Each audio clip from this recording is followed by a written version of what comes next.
These are the VRS Dark Force Pro pedals. So it's a high-end product, stainless steel construction with an industrial aesthetic. Very, very adjustable. All three pedals, the pedal faces in terms of height, depth, angle are fully adjustable, and overall pedal angle is also adjustable.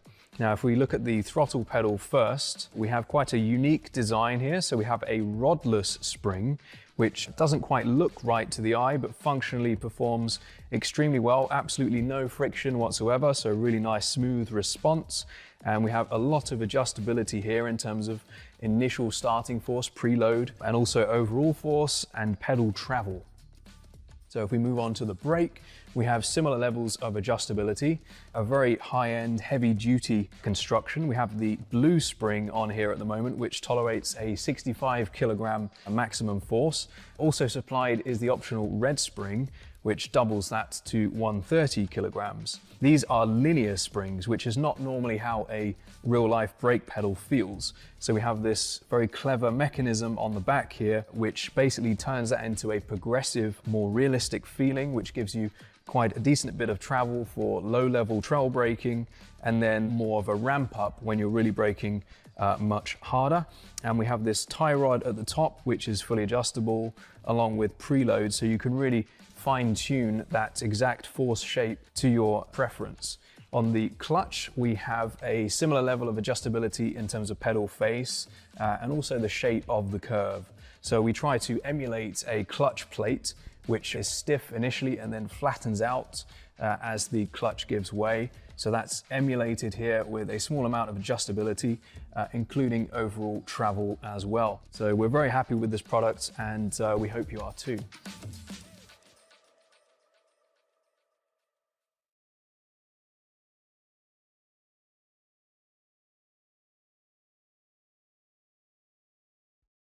Racing isn't easy, but experiencing it is. iRacing puts you in the driver's seat with the industry's leading sim racing game. Drive on laser scan replicas of the greatest racing circuits from around the world. Go head to head against other drivers chosen by skill-based matchmaking to ensure competitive racing at every level. Compete across all your favorite series in officially licensed cars engineered to deliver the most accurate driving experience possible.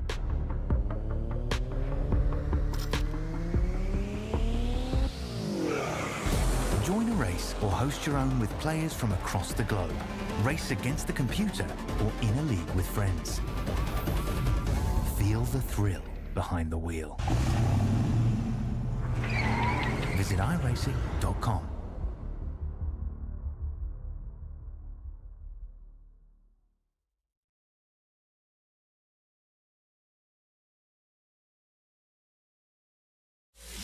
If you're looking to get serious in sim racing, one of the first things to do is upgrade your wheelbase and pedals. The powerful force feedback in our direct drive wheelbase makes a huge difference, and our highly adjustable precision pedals will give you the consistency you need to improve. So you'll not only get the best value for your money, but you'll also benefit from our quick, local shipping from Australia and save even more. Our transparent pricing has GST included, so there's no nasty surprises at checkout or further customs delays and charges. And if you're near Melbourne, you can simply pick up your hardware from our showroom and get a free product walkthrough from one of our VRS coaches. We offer excellent customer service after the sale, and our hardware is made of the highest quality components. To get yours today, just go to the URL on the screen or click on the button below. But hurry, stock is always limited due to high demand. So if you want to get faster, sooner, VRS is your answer.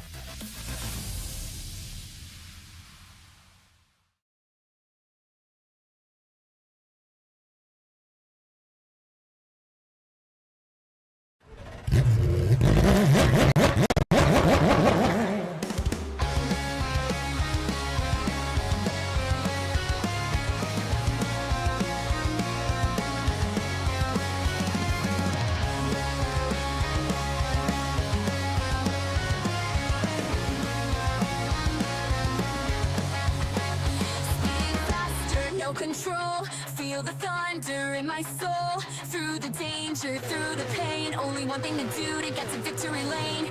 Taking risks, full send, and in the end, be the best. It's taking over, cannot contain the to victory lane.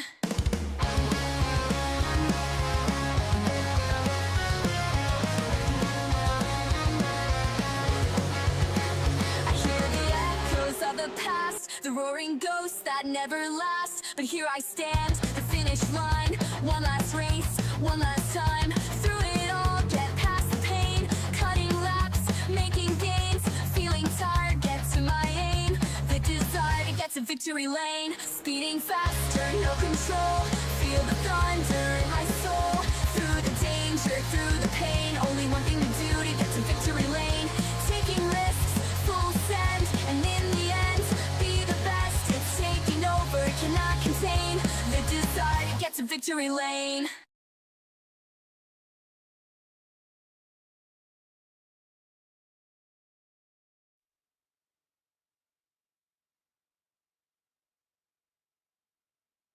Good evening, good morning, good afternoon, ladies and gentlemen, and welcome back to Infinity Broadcasting, and welcome in to the iRacing World Challenge for round 2 of season 2 of the VRS Virtual Racing School Porsche Cup Series here this evening, live from Spielberg, Austria, for the Red Bull Ring for our first rush round of the season. I'm your commentator here tonight, Hamish Munro, and I'm looking forward to tonight's race. Last week at the Hockenheim Ring was an absolute cracker to start out our season, where Job Stewart took home the maximum points in the first feature round of the season as well. I mean, this is going to be a spectacular race tonight. A rush round. It's the first one that we see for this season, where the 2 15-minute sprints with the full reverse grid in race 2, and then the inverted top 10 of the 30-minute feature in race 3, how that's all going to withstand such a big field of cars this season, such a high caliber of talent in the field as well, and how that's going to affect things coming into tonight. We'll have a quick gander though at the championship standings at the moment. Of course, Job Stewart leads the way, 240 points on the board, maximum effort from him at the Hockenheim Ring. He leads the title race by 3 points at the moment over Corey Lazarus, who got the extra point last week for getting into pole position. So that kind of shrunk that gap just a little bit, but extended the gap back to the American Colby Warren in P3. Lockhart Brownlee, Luke Swan had strong runs in the top 5, as well as Connor Nixon, Simon Mazzomo, Daniel Harris, Ocean Colangelo, and Ellie Gardner for your top 10. Hayden Veld should have been there in P10 in the championship standings, but unfortunately received an unsportsmanlike penalty last week. That's given him a minus 20 points on his championship tally and a rear of grid start for this week for what was intentional contact with another car. Hopefully he's learnt from that and he moves forward, and he looks to check on and press on tonight and having some great battles out on circuit. So that's how they're all lining up at the moment. Matt Bowler, Greg Brooks, Damien Cairns, Greg Favell, Sam Murr, Dean Logsdale, Sean McNamara not taking part last week in round number 1. I do know though that Mr. Favell is out on track tonight, as is Mr. Muir, as is Mr. Bowler as well. So that's going to be a great night on the road for them here tonight as well. Jaden Wilcox saying, when's the official B-roll going to be made? What do you mean? What when Infinity Broadcasting makes B-roll? I have the absolute pleasure of having B-roll been given to me from SimSpeed TV. It's an absolute pleasure to have it from them, and I really, really appreciate Jay over at SimSpeed for providing me with these images of the circuits. But we'll head into qualifying in just a couple of moments' time. Let's have a quick look at this circuit here tonight for the Red Bull Ring. It is my favourite racing circuit in the entire world, so I'm so excited to be here tonight. It's a fast-paced circuit. It's a short circuit. Used to be one of the longest circuits in the world. A similar style of circuit to the Hockenheim Ring where we were last week, where it extended into the mountains, of course, here, extending into the Styrian Mountains of Spielberg, Austria, as we get our way down towards the racing surface here tonight. Of course, this circuit has been in modern rotation since 2016 on the Formula 1 calendar. 4.3 Ks, 2.6 miles in the old language, 10 turns. It all starts on the main straight. And the one thing that the track map does not show here tonight is the elevation changes at this circuit. They are incredible here at the Red Bull Ring. It all starts on the main straight, then it's the very, very quick run up the hill towards the Niki Lauda curve at turn 1. Very easy to get off tracks here, very easy to get caught up with other cars as well. Could be an initial area for contact to be made, especially in the rush round format as well. Then it's the run up the next straight, up towards turn 2 at Munro turn, and up towards turn 3 at the hairpin at the top of the hill. This here is going to be a hotspot for us tonight as well. It is known to cause incidents. It is known to cause carnage. And drivers are going to have to be at their A game tonight to avoid it happening on lap 1. Very similarly to turn 4 at the Hockenheimring last week as well. And you make it through turn 3 though, you head down toward the Rack turn at turn 4, which is a good passing opportunity at this track, and it's the last for a couple of corners as you run around 5 and 6. Can set yourself up at Graz for turn 7, and even if you get the run out through 8 as well, you can get it done at the Jokkenick turn down at turn 9 and then down at turn 10. The struggles with this track is the off tracks. That's what drivers are going to have to be careful of. Not taking too many liberties out on the circuit and just settling themselves in to the racing that will be coming their way here this evening at the Red Bull Ring. 10 turns, as I said. This layout's been used ever since 2016, and as the drivers begin to enter the circuit tonight to head out for qualification, there is a sense and an air of danger for some drivers out there. There's a sense and an air of what's going to happen here this evening. I mean, we mentioned what it's like out there for the formatting, of course. The 2 15-minute sprints, the second of which are the full reverse grid. For those first 2 races, only half the field gets points. And then you head over to the 30-minute feature race with the inverted top 10. So we saw last season these rounds did shake up the championship order a little bit. It gives opportunity to points to some different drivers. And I think tonight it's going to be how you best approach the round and how you best approach the race will determine how you do in terms of where you're going to sit in the championship. It's not necessarily going to be about going for the race wins in the first 2 races. It'll more or less be trying to get as many points positions as you can to get the points on the board, and it's going to be hard to get from, go first place in race 1 and then miss the race win in race 2 because you're at the back of the field. Sometimes it's better just to go for the even amount and maybe try and finish P10 in both races to get yourself some solid points on the board. Qualifying has begun. Drivers are out there starting to run around at the moment. Matt Bowler makes his debut tonight into the IRWC on board the Evolution Racing team entry here. He's just leading Shannon Fever around at the moment. We've also got the Accelerate Sim Racing boys of Greg Favell, last season's chief race steward, and Damien Cairns on track for the first time with us this season. So we'll see how the black and orange attack can do here at the Red Bull Ring. Of course, for quite a few years, well, even still now, the Orange Army makes the trip over to the Styrian Mountains to support Max Verstappen. Maybe they've come to support Greg Favell and Damien Cairns as well in their orange attack. There are a couple of waitlist drivers who've been brought in tonight to fill grid slots too. One of them, the American Stacey Boyd of Phase 4 as well, so he gets his opportunity out on track for the first time this season. We'll see how well he can do on circuit here tonight. Another one is the privateer Blake Fitzpatrick, so we'll see how he does amongst the field here tonight, as well as One Performance Racing's Dylan Shepherd, as well as Wilcox sets the pace early, goes to the top 131.87, but we expect these times to come down when the likes of Lazarus or Stewart get their lap times in. There were some very, very quick lap times in practice. One of them was from Ellie Gardner. She has found some proper pace this season, and she'll be putting a challenge in for something, I'm sure. Sean Linzell's found some pace as well this week from ERT. He's up into P4 at the moment here in qualifying. Stewart slightly off the pace, but maybe dealing with the traffic of his teammates trying to tow him around. And he now tries to lock in again for another lap assault here of the Red Bull Ring as well. Elliot Price in the chat with us. This is usually my stomping ground in the F4. Now this track like the back of my hand. Super excited to see the Porsches here. I love this circuit, Elliot. As I said, this is my favourite race circuit in the entire world. As I don't know, unpopular as an opinion that may be to have this at number 1 for myself. I love driving here. I love racing here. It has got such a rhythm and a flow to it. And when you can get into flow state at this circuit, you get onto it. You just feel like you're on top of the mountain. And it is a spectacular place to come racing. Can be very chaotic, and it is very hard to tame. But I love it. And I think we're going to get some cracking racing here tonight. Warren's gone to P4 on the road at the moment. As Brownlee's gone up to P2. Murr is P3 at this stage as well. So the lap time's just starting to come in. If you're joining us for the first time and you're wondering why two drivers in the order have got different coloured car numbers, we'll give you the quick explanation. Simon Mazzomo has got a green number next to his name because he is currently the defending champion of the series, so he will carry that for the rest of the season to help show you the difference of who's the champion and who is not.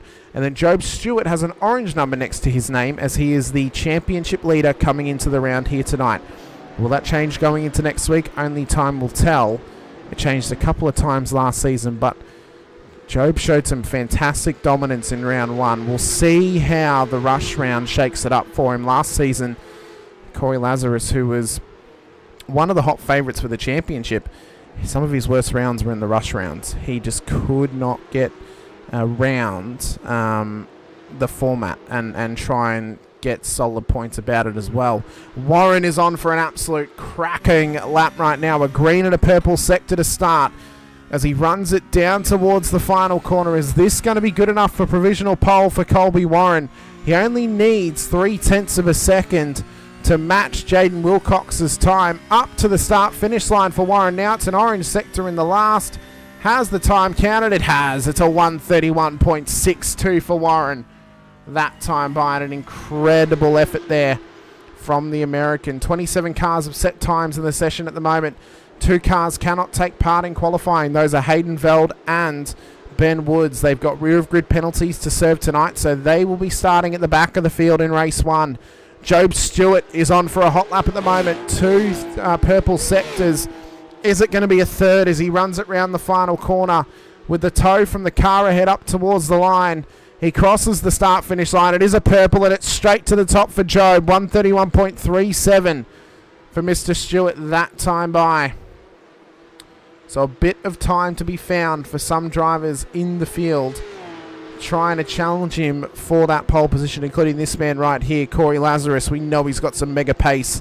Of course, the Kiwi living in Queensland here in Australia. He'll be hoping to continue his good run of form that he had at the end of last season and the start of this season. New fastest final sector to 1:31.49 for Lazarus that time by. So around about a 10th to be found for him if he wants to challenge pole position as well. Rounded in the chat with us, these cars sure go vroom tonight. Well, they're going very, very vroom at the moment. Jaden wishing this was his drop round. Well, it's the challenge that's posed, Jaden. It's a challenge to everyone. You never know your luck when you go rush round racing here in the VRS Porsche Cup Series, especially at the Red Bull Ring as well. So looking forward to seeing how the drivers do tonight. Mazzomo's on for a personal best at the moment. Stewart looks to go even better, actually. Another purple sector for him. Mez into P14 on the road as Stewart now runs round through turn 8 up towards turn 9. Got to get the braking zone exactly right here. One of the toughest off tracks on the exit of turn 9, and then also crossing the inside of turn 10 as well.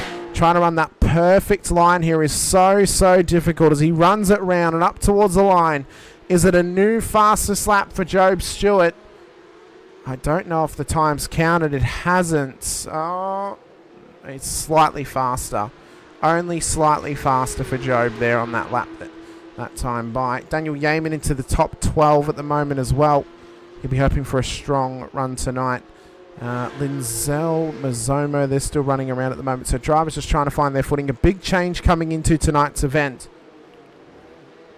is some of the regulation changes that have been made by race control and the admin of the series as well. Some of the big changes that happened were, well, the biggest one is they've added a new regulation. 5.18 time penalties are now going to be applied in the races through the iRace control app. So we can now apply time penalties. And we'll try and admin and RC will try and use that to the best of their ability to keep the racing fair and keep the racing going. Where then if we need to review the incident, we can easily reverse the decision where a drive-through is pretty unreversible, so we want to try and keep that going as best we can as well. I'm just seeing as well in the voice channels for the teams, we have got the ERT boys in together, Veld, Stewart, Bowler and Linzell, all in the same chat at the moment, preparing themselves for the first race of the night. At the moment, Job Stewart would be getting that extra point for pole position at the moment, unless Lazarus can find some lap time, or possibly Warren as well, but he is struggling with the gaggle of cars trying to set lap times at the moment. I mean, it is a proper struggle for Warren at the moment. He's trying to find some clean air as Daniel Harris has just made his name aware. 131.62 for Harris. Puts him up to P4, so he's still got some pace in this car. Bit of an unlucky run last week at the Hockenheimring. He'll hope to go better here this evening as well. John Akers has gone off the track for Riot Sim Sports.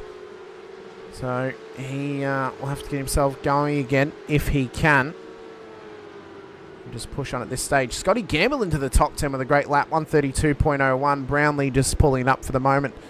So it's good to see this really nice mix of drivers in the field. You know, you've got obviously pro drivers, you've got supercars drivers, you've got GT drivers out there as well. Everyone and anyone has come to have a crack here in the VRS Porsche Cup Series, and we're accepting of anyone's background. Anyone wanting to go racing are welcome to come racing here, of course, unless they've broken the rules and then we've told them no, they can't. But that is the only exception.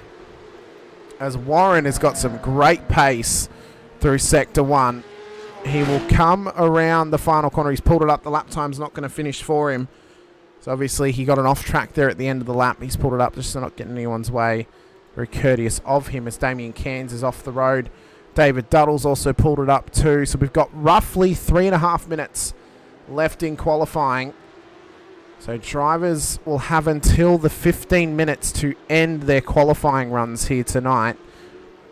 Last week they managed to go past the 15 being a normal round, but because it is multiple races in the one server, they get cut off at the end of the 15.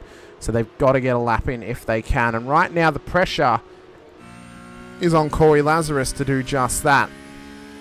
He's gone personally better in the first two sectors, but the lap time just wasn't there for him in the end. The final sector wasn't quite on, but he started once again on his possible final flying lap. For Corey Lazarus, we're going to sit on board with him as he goes for this attempt at pole position here tonight and get himself another bonus point this season. The bonus points could be crucial at the end of it. They could be the making or breaking factor in who ends up the champion. His drivers are still struggling for grip tonight. One thing too is the weather radar at the moment. Currently it's dry conditions. Now in between race 2 and race 3 there are minor chances of rain in between the sessions. So we're unsure if the track is going to be wet for the start of race 3. We do not think it's going to be raining though at any point whilst we're racing tonight. Because otherwise it would be even more chaos than what it's already going to be throughout the first few races here this evening as well. As Lazarus continues to run round towards turn 9, he's had to back out of the lap and he'll make another attempt on the next lap by. Obviously just not quite getting the pace he needed, or he may have copped an off track somewhere on the journey. He'll have another crack now at pole position. This will for certainty though be his final lap in qualifying. He's got 1.5 minutes to get this lap in. If he gets held up, it's qualifying done and dusted. So final qualifying runs begin now at the 13.5 minute mark. Drivers will be finishing their laps at this point. That'll be it for them. That'll be done. That's qualifying over. So for Lazarus, he wants to put a challenge into pole position and get that second bonus point this season and go back to back on the poles early on here in the championship. As he runs it up through 3, it's looking neat and tidy at the moment for Lazarus, which is good to see for him. If we have a look at the sector, he's done a 22.124 on that last lap. Let's compare it to Job Stewart. So he's a little bit off the pace through sector 1, although it's currently Job's first sector time, not his best. But as Lazarus runs it down towards Sector 2, a 39.765. So how is this now going to run for him up towards the start-finish line for Corey Lazarus here? As he runs it round the final couple of corners, it's 2 orange sectors, but he's still committed to the lap. That's Greg Favell who's spun round in behind him, so that's qualifying done for him. Lazarus has had to pull it up, and it looks like pole position is going to go the way of Job Stewart here this evening. It will. He's been cut off. Everyone's been cut off, and qualifying is done and dusted, and it's an extra point for Job Stewart leading into tonight's race. That could be important with the limited points on offer in the first 2 races here this evening. Quick look at your starting grid, though, for race number 1. Job Stewart starts pole position ahead of Corey Lazarus in P2. Colby Warren, Daniel Harrisland make up the top 4 with Sam Murr and Jaden Wilcox for the top 6. Ellie Gardner, Shannon Fever for your top 8 with Angus Lawford and Matt Bowler for the top 10. As we then look back to Scott Gamble and Lockhart Brownlee on the 6th row of the grid. Greg Favell, Damien Cairns, the top 14, with Connor Nixon and Daniel Yeaman, the top 16. Sean Linzell, Simon Mazzomo, that make up the top 18 spots here tonight, with Harry Dodds, Alan Dawson, Luke Swan, David Duddle for the top 22. Stacey Boyd, Jared McLeod for your top 24. As we then look back to the 8th row of the grid with Dylan Shepherd and John Akers. Martin Lofthouse, Wiley Blair will then make up the top 28 with Andrew Neal and Tim Nicol for your top 30. Steve Tonkin, Craig Schultz, Alex Schuler, David Clark, Blake Fitzpatrick, the top 35 with Paul Wilson in behind them. And Johnny Rowe, Ernie Toth, Gary Watson, Marcus Cook, the last of the qualifiers. Hayden Vell, Ben Woods will start on the back row of the grid with their rear of grid starts here in race number 1 this evening. That's the grid order. That's how they're lining up. And it'll be Job Stewart and Corey Lazarus off the front row. Pressure, pressure, pressure is on them to perform here this evening. And we know, and we've said it many times before, pressure creates diamonds. So you're going to come out like a diamond, or are you going to come out like just a regular glass crystal? Harris is over the radio for whatever reason at the moment. We are awaiting the grid lights to go up. We've got a couple of drivers yet to join the grid.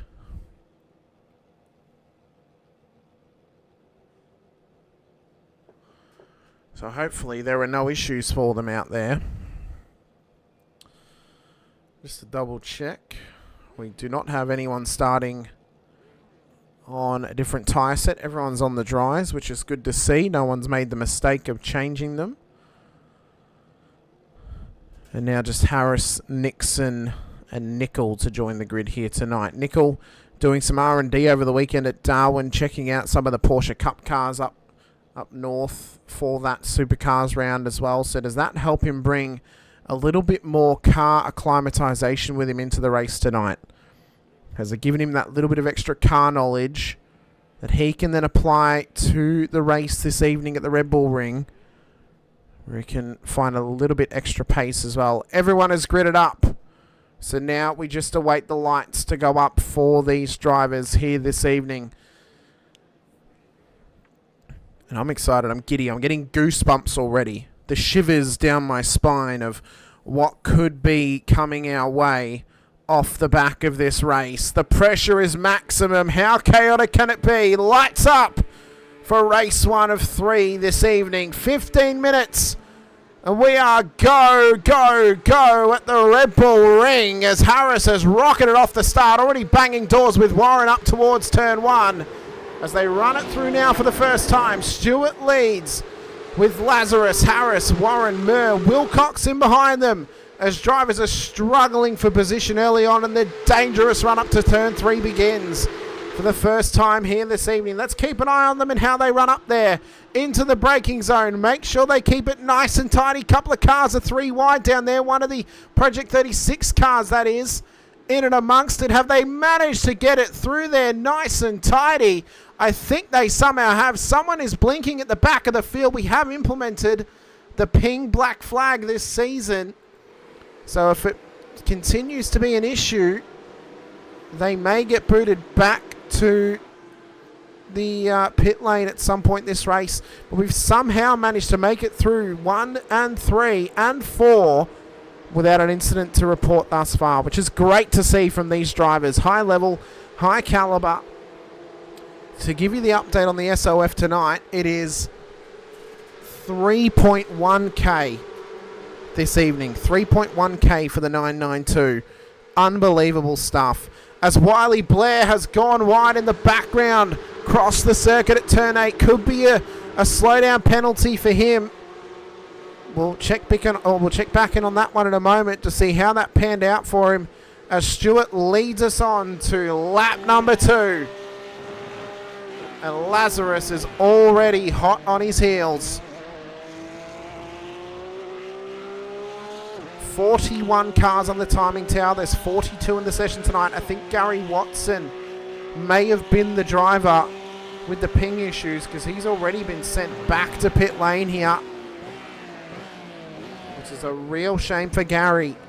As Harris is putting the pressure on Stewart, Lazarus made the move into 3. Got the job done. Harris is right there, though, to put the pressure on him.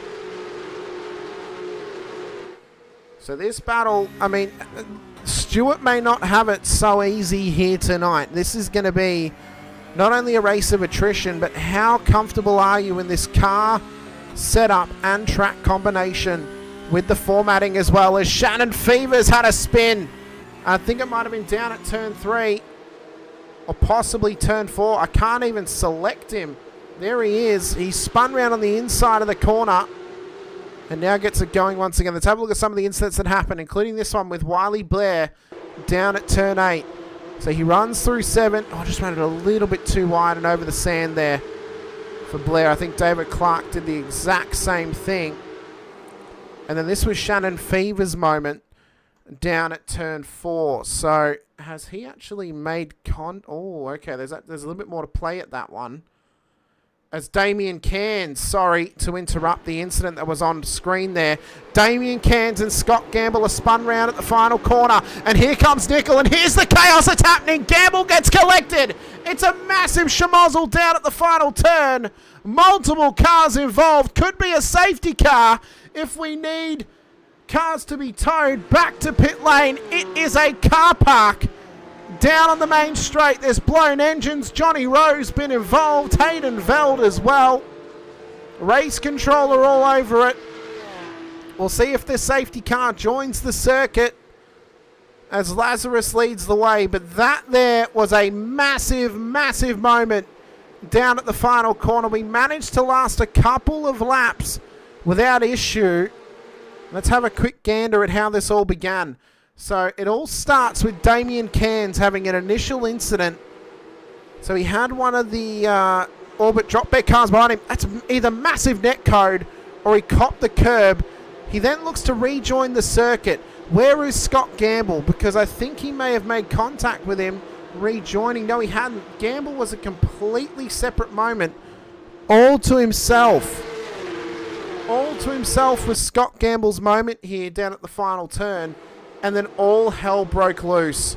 So there goes Damien Cairns. And then here goes Gamble. Spins it round. Typical Porsche stuff of the car being spun out. And he's just sat there. A sitting duck waiting for a chance to come through. Hoping he doesn't get hit. And then it is just a massive, massive incident. And a massive contact for him. Let's try and get some POVs of this incident. I believe the safety car is out on track. Look at how close Steve Tonkin was to him. That there was as big of an incident as we have seen for a long, long time here this season. That there was absolutely massive as the safety car is out on track. Wow. Wow, wow, wow. Blink and you miss it type of stuff. The beauty is for them if they stay in the race tonight and they're at the back of the field, they can obviously still continue racing, but if they remain there at the result of this race, they'll be at the front of the field for race 2. So they'll be in a better position in race 2 to take home some points. So it's important that in these rounds, if you have these early incidents, yes, the race is only 15 minutes long. yes, points are only available for the top half of the field, you still will have an opportunity in race 2 to make up those points. And if you can remain there at the front of the field in race 2, you can then have a better starting position in the feature where more points are on offer as well, and the whole field receives points. So for guys like Toth, Gamble, Veld, Cairns, Rowe, Schultz, Clark, it's not over just yet. They still have a chance to get some solid points on the board tonight. They just have to stay in it. They just have to stay in it, try and push on, refocus onto race 2. Race 1's probably gone from you now a little bit. Focus on race 2, and then just push on. Just push on from that point, because the points that are on offer are so minimum in race 1 and race 2, of course, only top half of the field, that, you know, I know that Lazarus, Stewart, Harris have all got great pace, but how many points are they going to be able to gain in race 2? How far up the field are they going to be able to get in race 2 when they're starting at the very back? That's going to be the question mark over the head for that one. So safety car currently out there. We'll see when it comes in. And unfortunately, Ernie Toth has been disqualified here from race 1 this evening for towing without permission there. So Ernie will be able to join back on circuit for race 2. But unfortunately, he has been disqualified for race 1 for towing without permission. And I believe Veld and Gamble and Cairns are still waiting on their tows to finalise. But that was a massive, massive incident. Absolutely huge. Absolutely huge. That there was as bad as we've ever seen it. Multiple cars involved. You've got to feel for all of them. Dodsy's come into pit lane. I'm not sure why. I'm not sure if he thinks he needs a pit stop tonight. He shouldn't, unless he was carrying some damage. So he'll have to wait for the pit lane to open before he can actually exit pit lane.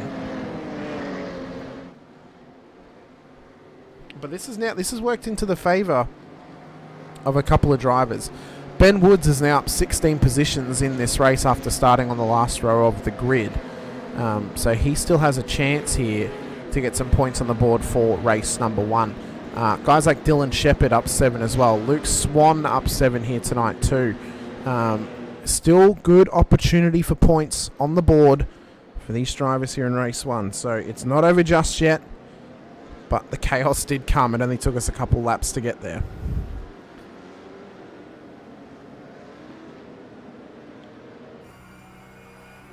So as Lazarus continues to warm up the tyres, Stewart hot on his heels. He'll be ready to attack him off the restart. We've lost around about 5 minutes from the safety car of getting everyone cleaned up and getting us ready to go. So I would say we're going to have around about 5 minutes of racing left to go in race 1 here this evening. Plenty of time for action to happen, plenty of time for incidents to happen, and for points to be lost or gained for drivers out there. So that's the pressure that's on the back of Lazarus, but he is a driver that is so well known for dealing with pressure well. The safety car, I believe, is pulling away from the field, so Lazarus will have control. We'll see when he goes green, and we will see how well he pushes on here this evening as well.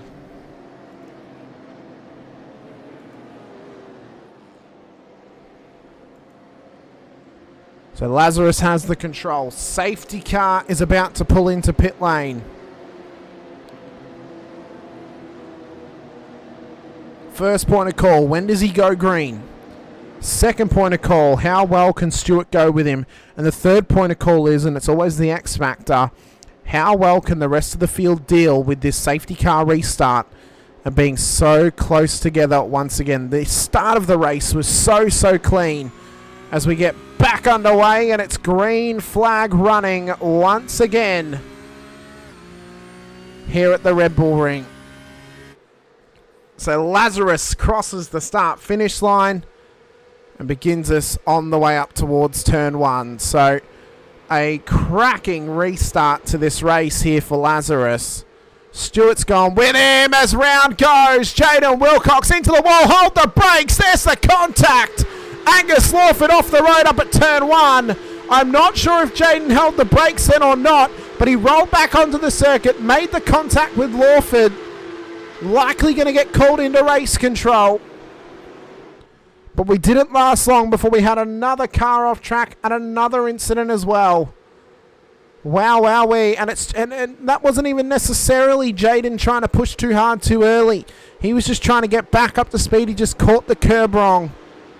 And it's one of those moments that happened as Mazzomo has just straight line turn 4 and off the road. Into the kitty litter he goes.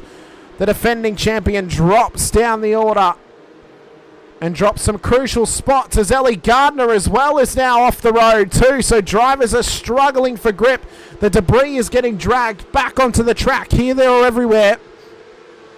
And that could have massive implications for race 2 and how that affects the track surface. So as we run around turn 9 up towards turn 10, the gap for the lead, is 0.25 of a second roughly. And we have got 2 minutes and 45 seconds left to go. So 3 laps left of the Red Bull Ring here in race 1. Corey Lazarus leads. Job Stewart in P2. Daniel Harris, Colby Warren, Sam Murr for the top 5. Battles are still happening further back in the field as Swan gets up the inside of Daniel Yeatman for P10 on the road. But my oh my, the pressure that has been applied to some drivers here tonight. I've also seen that Andrew Neal unfortunately towed without permission as well. He is also disqualified from race 1. Colby Warren, P3 in the championship, off the road at turn 3. Now, I don't think there was contact. I just think he may have ran it a bit wide when possibly going for the move on Daniel Harris. Let's have a look. So Harris looks to cover the inside line. Warren up the inside. Big dive. Nearly collects Lazarus on the way through. Very lucky there to not hit him and take him out of this race. Harris will be mad, though, because he's now lost a spot to Sam Murr through all of this as well. So Job Stewart, across all that, has now taken back the race lead over Corey Lazarus as Shannon Fever's been spun round down at turn 6. Fever around, and it's a bit of a fever dream for him at the moment. Lap 8 about to begin on the 19th, on the 14th minute mark, just about. 13 minutes 50 seconds into this race. As McLeod's also had an incident in the background as well. So they started strong, and they've just started to break away a little bit here towards the end of this race. But race 2 is going to be a cracker. Reverse grid. 15 minutes all over again. How much more chaotic could it be? Surely not that much. Surely not. As Lazarus is right on Stewart. Looks to give him a little bump on the way through. There is a bit of damage on the back of Lazarus's car, so I reckon he was maybe netcode tapped by Warren when he came through under brakes. He's trying to call in possibly Stewart for balking in mid-corner. He wants to try and get this move done. He's sending it round the outside of Job Stewart. Takes the lead of this race, does Corey Lazarus. And as he runs down through turn 6 and up towards turn 7, there's only pretty much one more chance for Stewart to take back the lead if he can. And they run it through and down towards turn 9. Lazarus leads the way. He didn't get the pole position tonight and the bonus point, but he's starting the first rush round off to an absolute high. Up towards turn 10 now for Lazarus. And around the final corner for the first race of the evening. Done and dusted. 15 minutes is up. And the first winner of the evening is Corey Lazarus, who takes the win in race 1. Stewart P2. Sam Mayer gets home in P3. Harris comes home P4. And then Matt Bowler in P5. And a cracking effort here for race 1 this evening. Steve Tonkin has had a little moment down there off the final corner. Gives up a bunch of spots as drivers just begin to finish off the race. What an end What a race it was. Chaos, which we expected to come our way. Fantastic battling, though, across that 15 minutes. I'm excited for race 2. And I'm excited for race 3 for the 30 minutes because it is going to be battles galore. I can already tell by how the field is going. Wasn't necessarily anything poor tonight in race 1 here in terms of the chaos caused by drivers making mistakes necessarily, where they've actually made contact with another car as part of that mistake.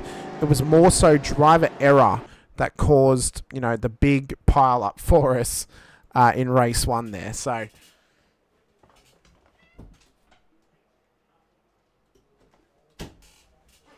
as we head into the starting grid for race number 2 here this evening, ladies and gentlemen, cars are going to be getting ready to grid up here for race 2. And the starting grid will be as follows. We need to ignore the first 5 names on the list. Hayden Veld will start pole here for race 2 with Andrew Neil, Ernie Toth, Damien Cairns, Scott Gamble. For the top 5, Jaden Wilcox, Angus Lawford. In behind them, Shannon Fever, Johnny Rowe, Gary Watson, Craig Schultz, David Clark, Harry Dodds, Jared McLeod, Paul Wilson for the top 20, Tim Nicol, Alex Schuler, Steve Tonkin, Marcus Cook for your top 24, Wiley Blair, Blake Fitzpatrick, Ben Woods, Martin Lofthouse, Stacey Boyd, John Akers, Simon Mazzomo, David Duddle, the top 32, with Alan Dawson, Sean Linzell, Ellie Gardner, Colby Warren, the top 36 as Dylan Shepherd, Daniel Yeaman, Luke Swan, Greg Favell, Connor Nixon, Lockhart Brownlee, Matt Bowler, Daniel Harris, Sam Bird, Job Stewart, and race winner of race 1, Corey Lazarus, will line up at the back end of the field. Full reverse grid for race number 2. Who's going to be the beneficiary?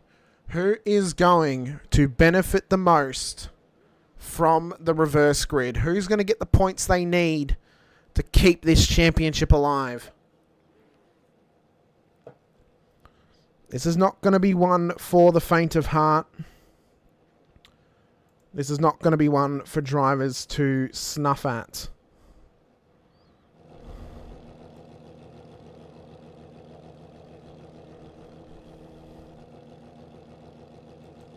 So as we await the lights to go up, and we await the pressure to rise to these drivers here this evening. Of course, they line up slightly further back in race 2 because the race controllers' cars get put to the front of the field. Veld will start, I believe, on his own on the front row because Andrew Neil has left the server after being disqualified in race 1. Ernie Toth gets a good restart opportunity here after being disqualified in race 1. For time without permission, but the lights are up and we're ready to go for race number 2. And we are underway once again for the Red Bull Ring, and the run up towards turn 1 begins. There's a couple of big names at the front of the field here. Is it going to be an easy night for Hayden Veld here in race number 2? Only time will tell as the run through turn 1 begins once again. Drivers just trying to stay nice and cool and calm and collected, but it's a big collection at the back of the field. Dylan Shepherd, Daniel Harris have been involved as well. Multiple cars, massive incident down there as they run up towards turn 3 for the first time here in race 2.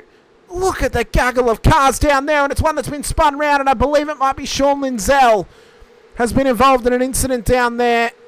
The scramble has begun once again. And you can consider this to be just such a tough race. And it's more drivers around down at turn 4. Fitzpatrick's one of them. And then contact's made. And I think it was Job Stewart who made contact with him. Quite possibly as he ran through. I think it was. Multiple cars. Multiple carcasses left behind as the battle pack continues to run forward. And Hayden Veld will be laughing with the widest smile at the moment, starting at the front of the field, and so will the likes of Scott Gamble, Jaden Wilcox, Damien Cairns, Angus Lawford, and even Ernie Toth up in P2. A wild start to race number 2 here this evening. We expected it. Full reverse grid for race 2 of a 15-minute sprint here in the rush round, first rush round of the season. We're using it as a learning experience as Job Stewart is into pit lane. So he's going to try and fix that car up. But it is going to be such a tough race for him in the 30-minute feature to come. So Veld leads the way. Toth a little bit of a cork in the bottle here as Gamble heads it up the inside of him. Cairns and Wilcox want to follow. Scott Gamble in towards the front of the field. The 6-time V8 Vet Split 1 champion looks to take it to P2 on the road here for Evolution Racing Team. And he gets the job done in a fantastic effort. So Gamble up to the lead. Oh, sorry, up to the lead of this battle pack, I should say. P2 on the road. Veld leads the way. Toth still on the podium, just trying to keep it clean. Robbie Rotten in the chat with us, giving the love to Hayden Veld. He's had a cracking start here in race 2.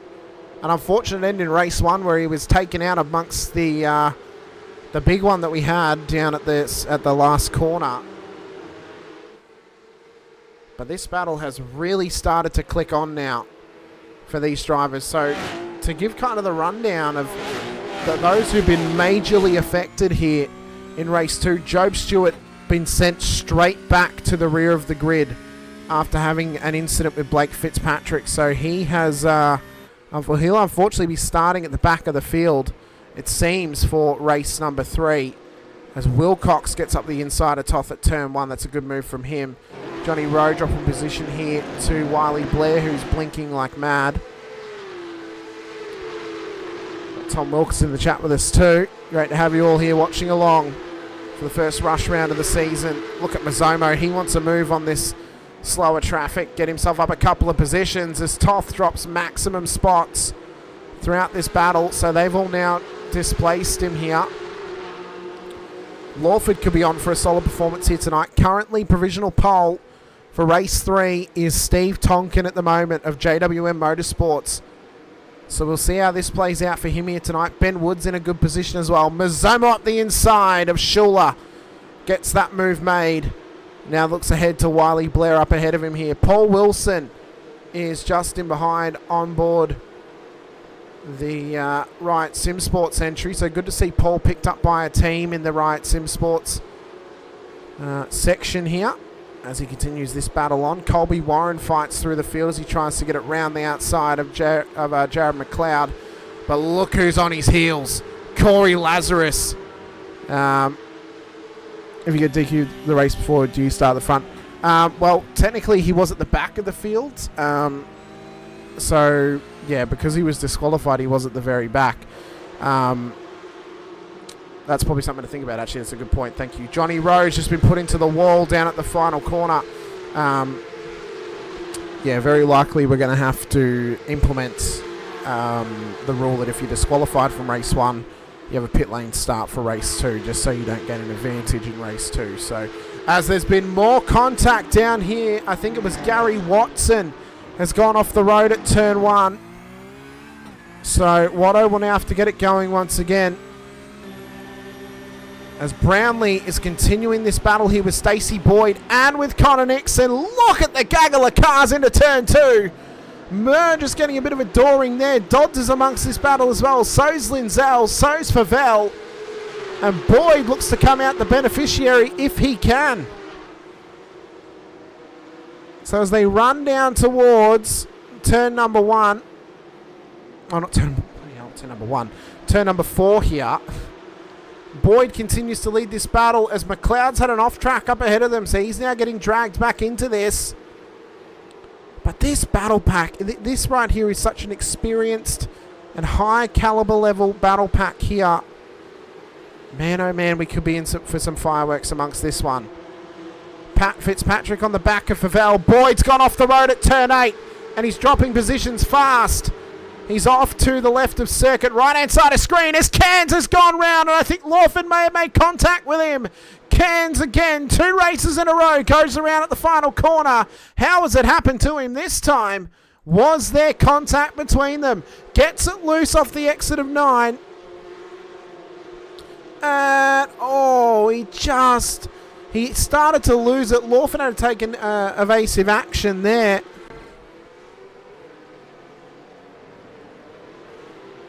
So as they run up towards turn 3, Schultz and Lawford continue their battle on. Race Control have definitely got their work cut out for them tonight. I really feel for them. So can confirm that I believe Dylan Shepherd may be getting a post-race points penalty for an unsafe rejoin here in this race. Multiple incidents obviously have been called in, so they're just trying to run their way through them as best they can. Dodds is in amongst this battle now with... Oh, he's hit the grass! And into the sand goes Harry Dodds. He ran it slightly wide, got it loose, and then made some contact there. As I think Daniel Harris has also had an incident as well. So this has really, really started to heat up for these drivers. Let's check this out. So Daniel Harris has just called this in. So I think it might have been Swan who just got ahead of him here. Well, he's absolutely... Oh, he's lost it. And that there, unfortunately, for Daniel Harris. Oh, that's just a miss moment of brakes there. So that may lead to him copping a penalty for race control. Unfortunately for him.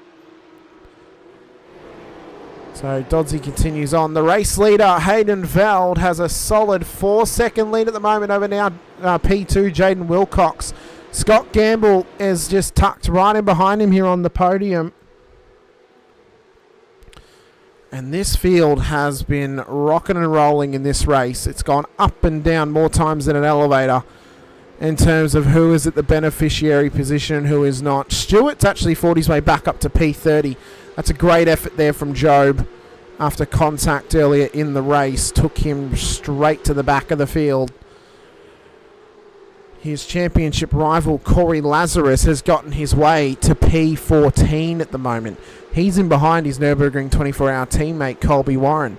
These guys may start to work together because they've got the top 10 in their sights. Currently, Wiley Blair is the provisional pole position for race number 3. But Simon Mazzomo is hot on his heels. He wants to fight his way into the top 10. The rush rounds were some of the strongest for Mazzomo last season. They were one of the big reasons why he went on to win the championship.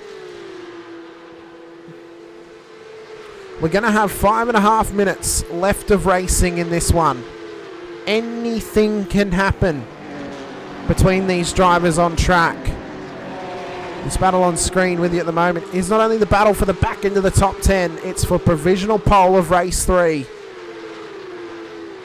It's amazing, though, how quickly they settle once they're in their own little battle packs and once everyone's kind of spread out a little bit here in race 2. It's often the first few laps are the most chaotic, but then you get into the rhythm and it sorts itself out fairly quickly. Ben Wood's having a good battle at the moment with Shannon Fever down towards turn 4. Fever wants it up the inside of him. Oh, and then there's contact made between them. Now, from the looks of that one, it looked like Fever was maybe a little bit too eager on the dive down the inside of Woods there. I don't know if that one is entirely on Ben Woods, if I'm honest with you. That looked to be something of Shannon Fever, quite possibly. We'll have another look at it. Let's have a look at it, actually, on the onboard shot with Fever here. So Woods ahead of him, on board with Fever. He's diving from nearly a car length back. He's right on the inside of the corner, then contact's made, and he's actually contacted with Woods there and not made the pass safely. So every day of the week, that would be Shannon Fever's fault, unfortunately for him. It's a little bit too overzealous on the brake pedal there for Shannon Fever, as Lazarus gets it past Wiley Blair. Into P9 now goes Corey Lazarus. This has been a great race from him. He has battled his way from the back end of the field in P41 on the grid to P9 on the grid. This is a cracking effort as Warren wants to move on Toth now. Wilcox and Gamble continue to fight along. So does Lawford. There's Woods. There's Schultz. Tonkin as well. Mazzomo into the top 10. Lazarus up 38 into the top 10 as well. Blair into the top 10 at the moment. But he's got Colby Warren hot on his heels. And this is danger zone territory now for the championship leader Joe Watson, who is back in pit lane. I'm not sure why, but I think it might have something to do with some contact that happened with Dylan Shepherd down at turn 4. So he's coming. Oh, no. It was the rejoin from Fever. The rejoin from Fever has gotten in the way of this battle between Shepherd and Stewart, and it was massive damage on Job Stewart's car. What a shame for him. What an absolute shame. There's also been, I believe, a pit lane start penalty being handed out to Marcus Cook for race 3 of the evening for the contact with Johnny Rowe earlier in the race. So penalties are now starting to be applied to drivers as Warren, through all that, has made his way inside of the top 10. So Hayden Veld has got 2 minutes and 2 minutes and change here to survive at the front of the field, but Wilcox has been chasing him down thus far this race. But the question mark is, how much support can Veld get from Scott Gamble, his teammate here, to try and hold out Wilcox from taking the win away from Evolution Racing Team? But look at how close he's getting to the back of him through turn 4.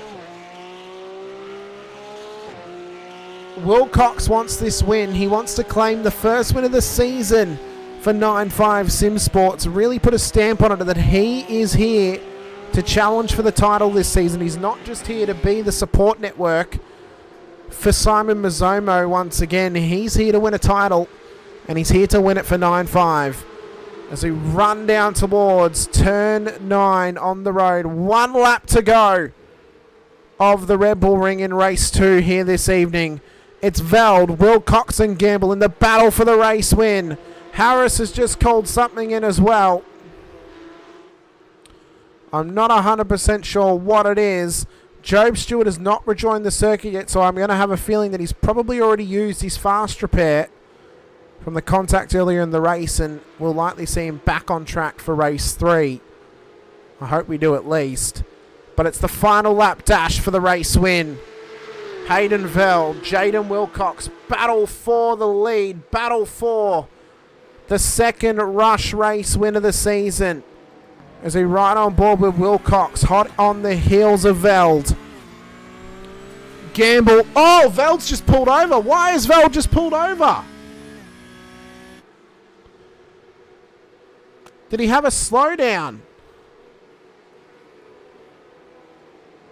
What in the hell has happened with Hayden Veld? He's just dropped back to P5. Is he maybe strategically trying to drop back to 10th to get the pole position for race 3? Because he just he was hard on the anchors then and dropped back to P5 on the road. Regardless, Jaden Wilcox is going to come down. He's been handed the win from Hayden Veld. Down through turn 9 he comes. He'll then traverse the final corner as well. And Jaden Wilcox will take the first race win of the season for 9.5 Sim Sports, to be the third different race winner here in the IRWC this season. Scott Gamble will come home P2. Angus Lawford comes home P3 for Project 36. Ben Woods and then Hayden Veld inside of the top 5. Corey Lazarus, Craig Schultz, Steve Tonkin, Simon Mazzomo and Colby Warren make up the top 10. They'll be reversed for race number 3. Wiley Blair has pulled it off the road as well. I'm not sure what Hayden Veld's done.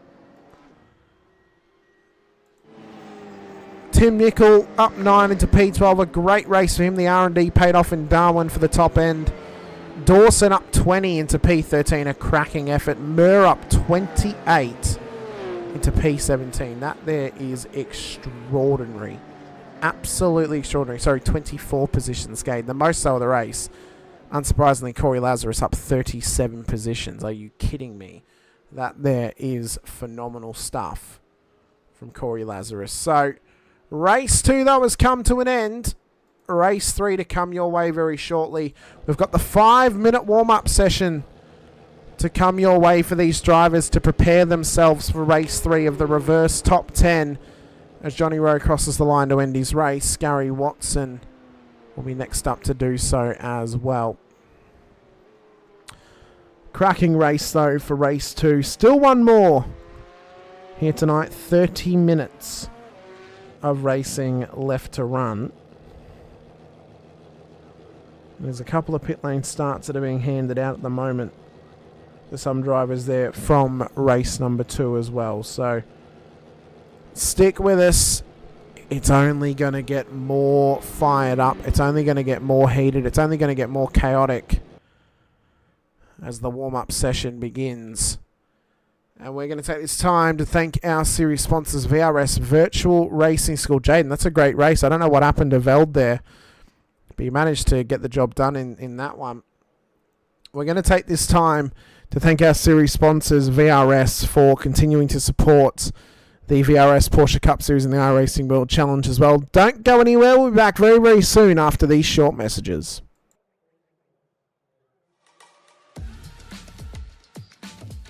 These are the VRS Dark Force Pro pedals. So it's a high-end product, stainless steel construction with an industrial aesthetic. Very, very adjustable. All 3 pedals, the pedal faces in terms of height, depth, angle are fully adjustable, and overall pedal angle is also adjustable.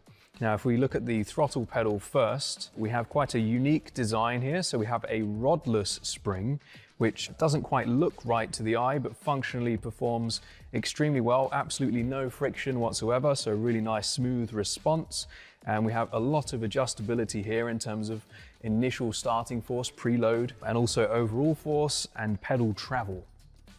So if we move on to the brake, we have similar levels of adjustability, a very high-end, heavy-duty construction. We have the blue spring on here at the moment, which tolerates a 65 kilogram maximum force. Also supplied is the optional red spring, which doubles that to 130 kilograms. These are linear springs, which is not normally how a real-life brake pedal feels. So we have this very clever mechanism on the back here, which basically turns that into a progressive, more realistic feeling, which gives you quite a decent bit of travel for low-level trail braking, and then more of a ramp up when you're really braking much harder.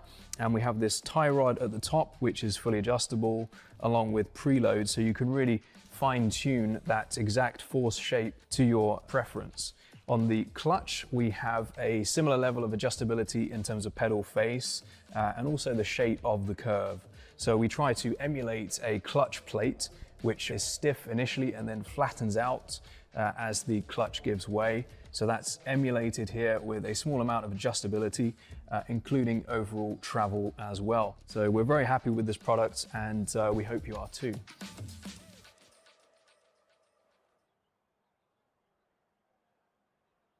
Great to be back, ladies and gentlemen. As I said, big thank you to our series sponsors, VRS Virtual Racing School. To give you all the rundown off the back end of race 2, just throwing you down some of the penalties that have been applied here tonight now off the back of both races. So, of course, Ernie Toth, Andrew Neil were disqualified from race 1 for their towing without permission. Colby Warren was given a penalty as well. Andrew Neil was given a post-race points penalty for the contact with Ben Woods. And then, Job Stewart was given an NFA for 70 slow down on the apex of the corner, and then redressed the position instead. So that was good sportsmanship there from Job. For race 2, well, there's a post-race points penalty going, I believe, to Dylan Shepherd, possibly. I'm not 100% sure because they haven't actually listed it yet.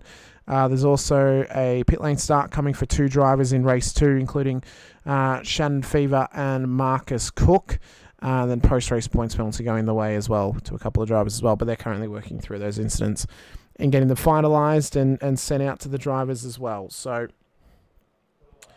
race 3 is going to be an absolute blinder,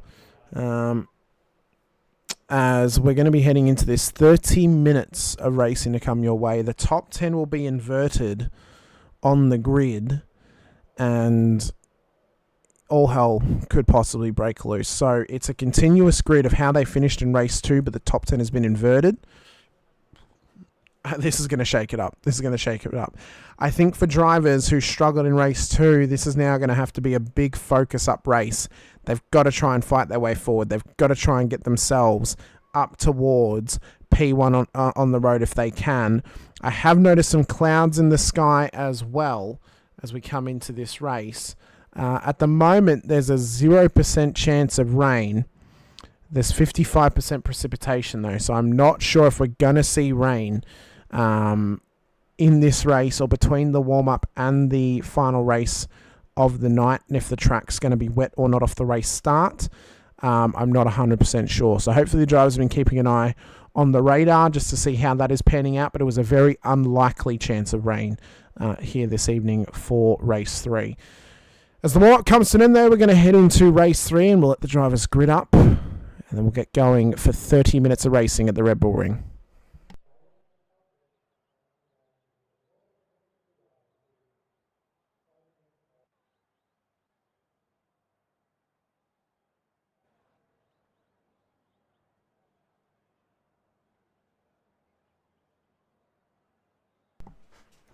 So as the drivers begin to line themselves up here for race 3, this is how they're going to start on the road. Colby Warren and Simon Mazzomo will start on the front row of the grid with Steve Tonkin and Craig Schultz for your top 4. Corey Lazarus, Hayden Veld for the top 6 with Ben Woods and Angus Lawford your top 8. Scott Gamble and Jaden Wilcox will then make up the reverse top 10.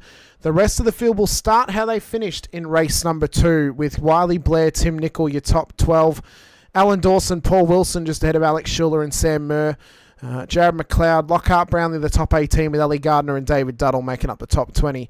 Luke Swan, Sean Linzell the top 22 with Damien Cairns and Stacey Boyd the top 24. David Clark and John Akers for your top 26. Blake Fitzpatrick, Marcus Cook then the top 28 with Matt Bowler and Greg Favell the top 30. Daniel Yeaman, Dylan Shepherd will start ahead of Connor Nixon, Ernie Toth, Johnny Rowe and Harry Dodds for the top 36 cars. I did not mean to do that though. Let's put that back, please.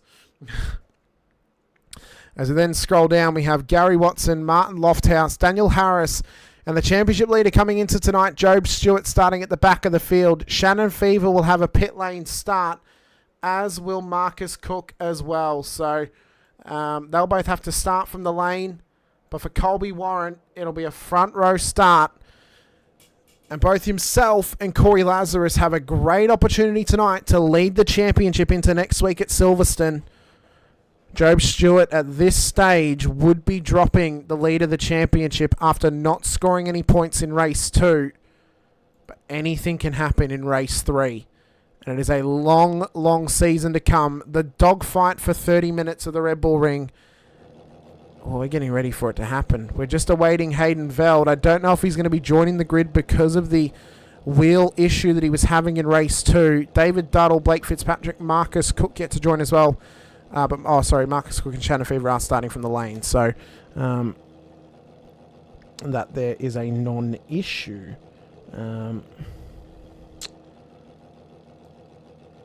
So race 3 though, well, this could very well be pure, unadulterated chaos.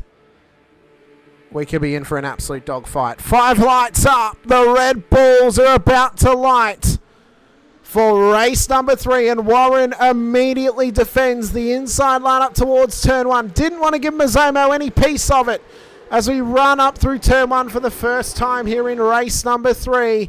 And the scramble at the start of the race has already begun as drivers are just jostling for position, trying to find any little bit of space that they possibly can as the run up towards 3 begins, and the braking zone, which could claim drivers. Oh, it's a big send as Schultz goes off the road. He nearly made contact. Luckily, he missed out. Colby Warren was seeing a ghost then of himself.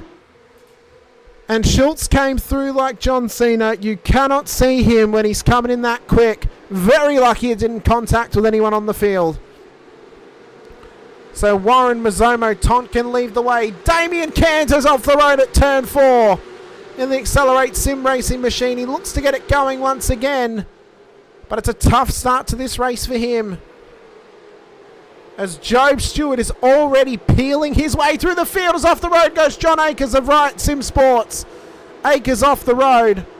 But Job Stewart is already peeling himself through.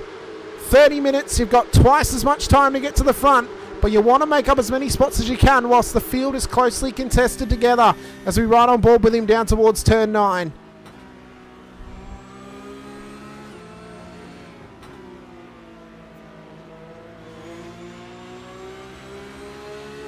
Hot on the heels of Daniel Harris at the moment. He wants to get this move done. Harris and Shepherd are not going to make it easy for him. Neither will Connor Nixon at the moment, as they battle their way up through turn 1.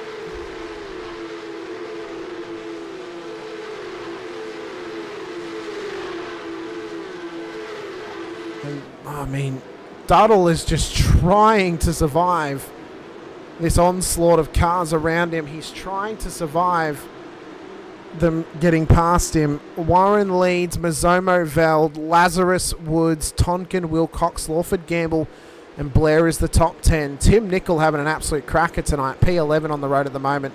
He's had some big gains as Stewart is trying to find his way out the inside of Shepherd, but there's contact that's been made. RC will for sure be having a look at it. It's a massive, massive schmozzle down at turn 4. Multiple cars off the road, including Shepherd, including Connor Nixon, and I think possibly Craig Schultz as well has been caught up in that moment once again. That is a real, real shame for those drivers down there. Daniel Harris is now off the road too at turn 6. And this here is the difficulty of the rush round. It can be a season killer. It can be a season thriller. It can be one that makes or breaks your season. It's such a special part of it. But we've got to hope that it's going to remain clean for the rest of proceedings. Otherwise, we may have to make some changes going forward in how we format it. I think the structure of the rush is fantastic. 2 15 minutes and then a 30-minute to end it. But maybe we need to change up some of the gridding. I'm not sure how we do it, but we need to try and figure out a way. As Gamble is just struggling here to get this car around the third corner. Blair's just gone up his inside, taking that position in the end. Tell you what, flying under the radar tonight, Ellie Gardner. She has had some cracking pace at this circuit here at the race meeting here tonight. But she is flying under the radar at the moment, trying to gain some good points for herself in this championship. And look at the debris down there at turn 4. Turn 4 has basically become a sand trap at this point. Drivers are going to have to be so cautious of the sand that has been dragged back on from that massive contact down there. And they're just going to have to try and keep themselves in check and keep the car in check too. So with the contact from Stewart, now I believe he has kept going, but the issue now is, so if he obviously receives a penalty for it, which I'm not sure he will or not, that then's going to again limit his points gains tonight. Could be a very early drop round for Job Stewart. Of course, you don't drop your penalty points, you only drop your race points that you receive. Could be an early one for him though this season, which will put the pressure on him a little bit. As Tonkin has gone off, I believe, down at turn 1. He's been spun round in the JWM machine. So let's have a look at some of these incidents that have happened across the start of this race, starting with this one of Daniel Harris. So Job Stewart up the inside, and then there was Greg Favell, and then there was contact made. So I believe Favell called that moment in. Tim Nicol as well had this incident down at turn 6. I think he just ran it slightly wide. He had one of the Orbit drop bear cars on the inside of him, and off he went. Then there was Steve Tonkin too, up at turn 1. So how has this happened to Steve for JWM? As I've just seen, Linzel's also gone off the road too. Oh, he just caught the curb. And off she goes.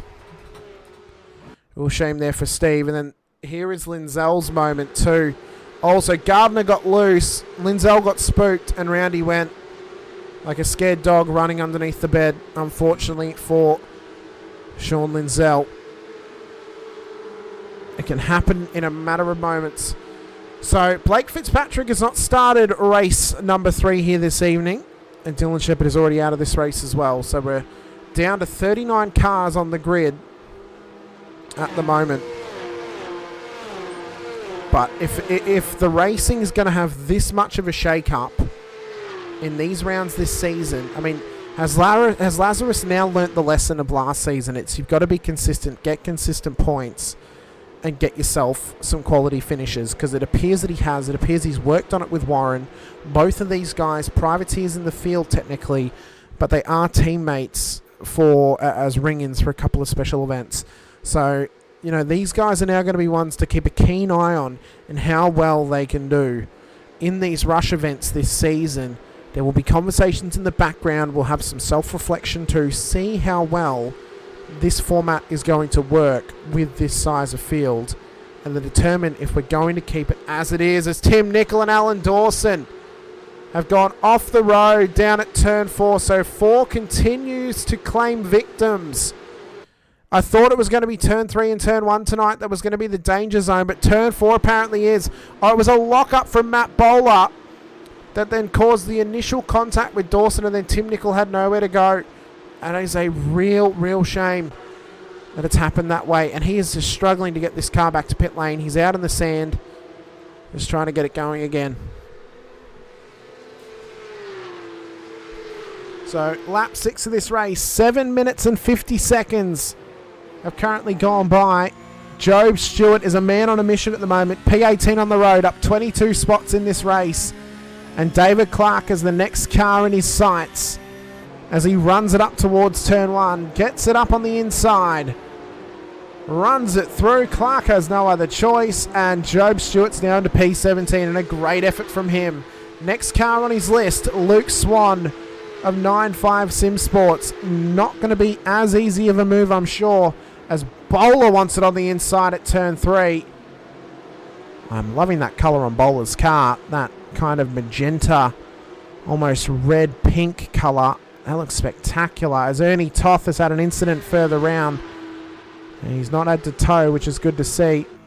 Brownlee and Gamble battling away at the back end of the top 10. So these guys are all having solid efforts here tonight.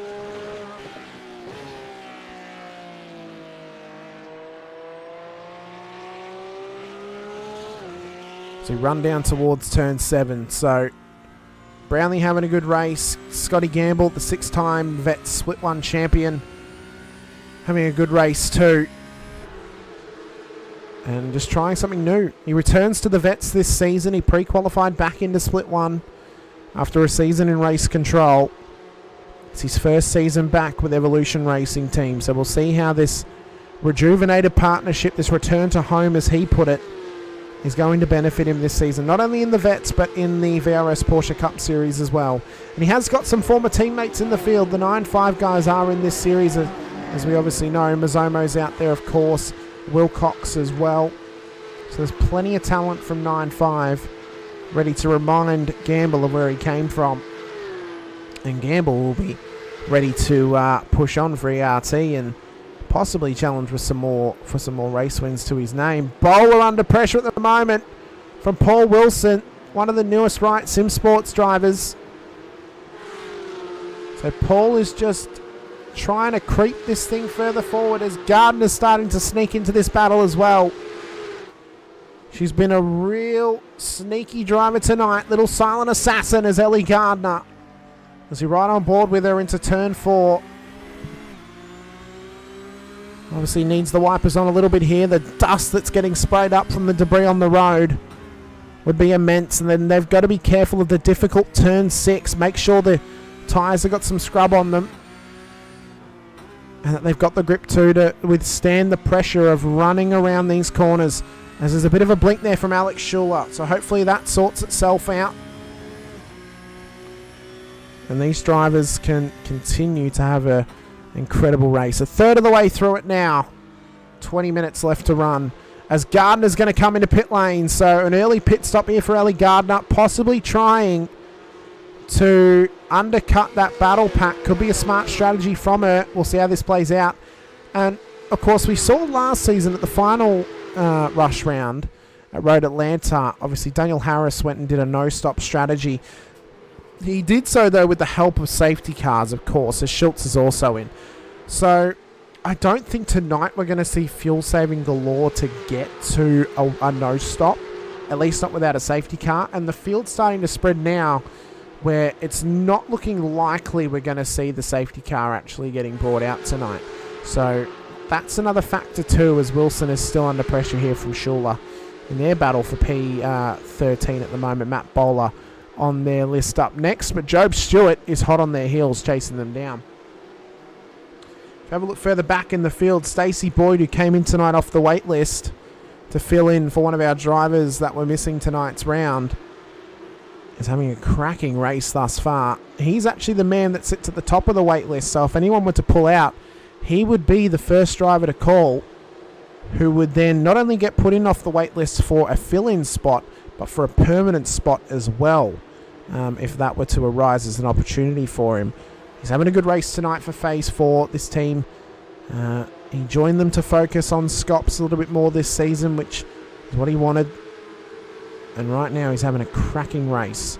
He is down 2, but he's only down 2 in this one, which is an effort in itself, as John Akers stays ahead of Martin Lofthouse as Luke Swan is in pit lane.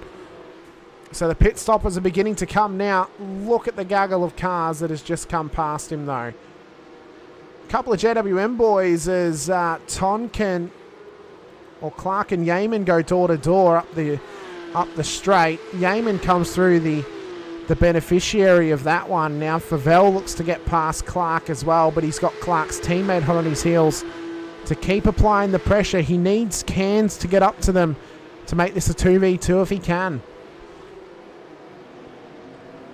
As they run round, I think someone's just had a slight blink. It might have been Angus Lawford further up in the field.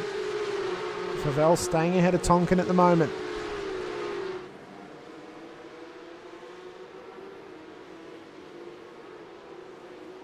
It's down into turn 4. Tell you what though, I've been incredibly impressed thus far. Not only tonight, but last week as well at the Hockenheimring. And then even towards the end of Season 1, the racing that we have been getting in this series has been absolutely epic. And I think throughout the rest of this season, it's going to continue to progress to get better and better amongst the field. There are some top level drivers in this series now. Nothing against those who've raced with us before, but we've got some of Australia's best Porsche Cup racers here in the series this season. And I think next week at Silverstone Historic, we're going to be in for a great race as well. There will be some sup breaks coming into it for next week for the drivers. Then we head out to Winton for our next rush round, and so we're going to have to make a decision pretty quickly on if we change anything for the formula of the rush round based upon what's happened here tonight. Reevaluate, push it forward, see what happens. Linzell into pit lane, looks to exit. And of course the bend for the mid part of the season, I'm incredibly excited for. That international circuit looks spectacular. And I think this size of field with this level of racecraft and raceability, we're going to be in for something special at the bend. That is going to be a cracker. And that's for the first half of the season. The second half of the season, just as good. Bathurst, Okayama, into Lagos, Long Beach, and then we're ending at Bel Air once again. So this season looks to be an absolute stellar season. As Favell up the inside of Clark, down at 4. Job done for Greg Favell. And now looks to chase down Daniel Yeaman, who has got Harry Dodds in his sights of Project 36. Good to see this team finally got their livery on the car, and it looks spectacular on the P Cup. I've seen this on the supercar many times. It is a gorgeous looking car, and on the Porsche it looks incredible. The pink Dayglow Grello colour and then the black at the back. This thing is gorgeous. As there's moves at the front of the field, Veld and Lazarus have made their way past Mizomo, but Veld's not got it done just yet. Mizomo still sitting with him side by side at the moment. As they run it up towards turn 3, Mizomo looks to hold position, but the switch back from Veld here. Can he get the drive off the corner to take P3 away from Simon Mizomo down towards turn 4? under brakes, inside line for him, and it's P3 for Veld, and a great move. Mez needs to recuperate and looks to come straight back at him here off the exit down towards turn 6. So they run it through. Veld holds position for now. Lazarus has set the fastest lap of the race, 131.72. To give you the update on Job Stewart, he's fought his way up to P12 on the road thus far. In a great race for Job. Some really tight battles. Drivers have cleaned their act up a little bit here in race 3, which is great to see. I've also noticed too that a couple of drive-throughs have been handed out, notably to Matt Bowler and Job Stewart. So Job may be all the way up into P12, but he's about to drop positions as he has to drive it through pit lane. So the drive-through coming for Job. As Duddle enters pit lane now to take his stop. Bowler has already committed to his drive-through. He is continuing to run his way through the field at the moment. So Lazarus still hot on the heels of Colby Warren here at the front of the field. Veld has finally gotten past Mazzomo, but Ben Woods is right there now to put the pressure on them. Traverse the lap traffic, get it past Damien Cairns, and then fight your way up to Simon Mazzomo. Now Ben was very, very apologetic and very upset with himself for his actions last week, which we can so appreciate him taking ownership for that one. Took the penalty on the chin, and he's returned to race with us this week, which we absolutely love. So, fair effort to Ben. And stuff like that happens. It's racing. But he's back with us again this week, and we're hoping that this can now really start to turn things around for him, because this could be a stellar finish for him tonight if he can hold out in P5. But this is what we really want to see out of our drivers. You have one bad week, that's okay. You come back and you try again. You take ownership if you've made a mistake, and you know you've made a mistake. So cracking effort from Ben there. Gary Watson has had an incident as well. What has happened to Gary? Up at, it looks like turn 1. So he had, I believe, Sean Linzell behind him. Linzell's on his inside. Or he jumped the curb and then contact's made and doors him out of the way. And I'm not sure about that one. We'll see what RC say about it. And then also kudos to Hayden Veld as well. Took that penalty on the chin from last week too. Was apprehensive about the choice he made. And yeah, he's continuing on too, which is fantastic to see. We so appreciate it. And we appreciate them continuing not only to support the series, but to just keep fighting along, keep racing. So hats off to those guys for doing that. Job Stewart's in pit lane to take his stop in this race. So we'll see where he ends up. We've got 10 minutes to go just about in this one. As Stewart will have to... Oh, no, he's actually just done a drive-through. Oh, no, he did his stop on the last lap, I see. So Stewart already did his stop on the last lap. Or back on lap 11, and now he's just done his drive-through and he's committed to that one. So that's fair enough there for Job. Spectacular racing, though, as always, ladies and gentlemen. There's more to come your way as well from the iRacing World Challenge this season. Friday night, round 1 of season 1 of the IRWC Rod Knock Cup out at Charlotte Motor Speedway. The ARCA cars are joining the IRWC lineup for this season. It looks to be spectacular. We released and showed the intro video for that one the other day over on our socials and right here on the YouTube channel. We will be playing it at the end of the show as well to give you guys a preview of what you could possibly expect from Friday night. So if you're interested in racing some ovals, though, you want to come racing with us in that series, $10 entry, $10 Australian entry. Sign-ups are still live, so join the Discord and come racing with us once again. And Friday's looking to be just a nice little fun night. We're going to hop in. We're going to have some chats, get the broadcast rolling, get the racing rolling as well, and have some fun whilst the drivers head out there and do some oval racing as well. It's going to be a real fun time. Not only for me in the booth, as Dodds has gone off the track down at the beginning of the DRS zone at turn 1. How has he ended up down here? And is he still waiting for a tow, possibly? Oh, so he caught the curb Oh, and then sideways into the wall, and that car is broken. Broken, and he's still sitting there at the moment. So I think he's waiting for a tow from race control. I'm not sure if the safety car is going to be called or not. Warren's not come into pit lane. I don't even know if Dodds has actually even called for his tow yet or not.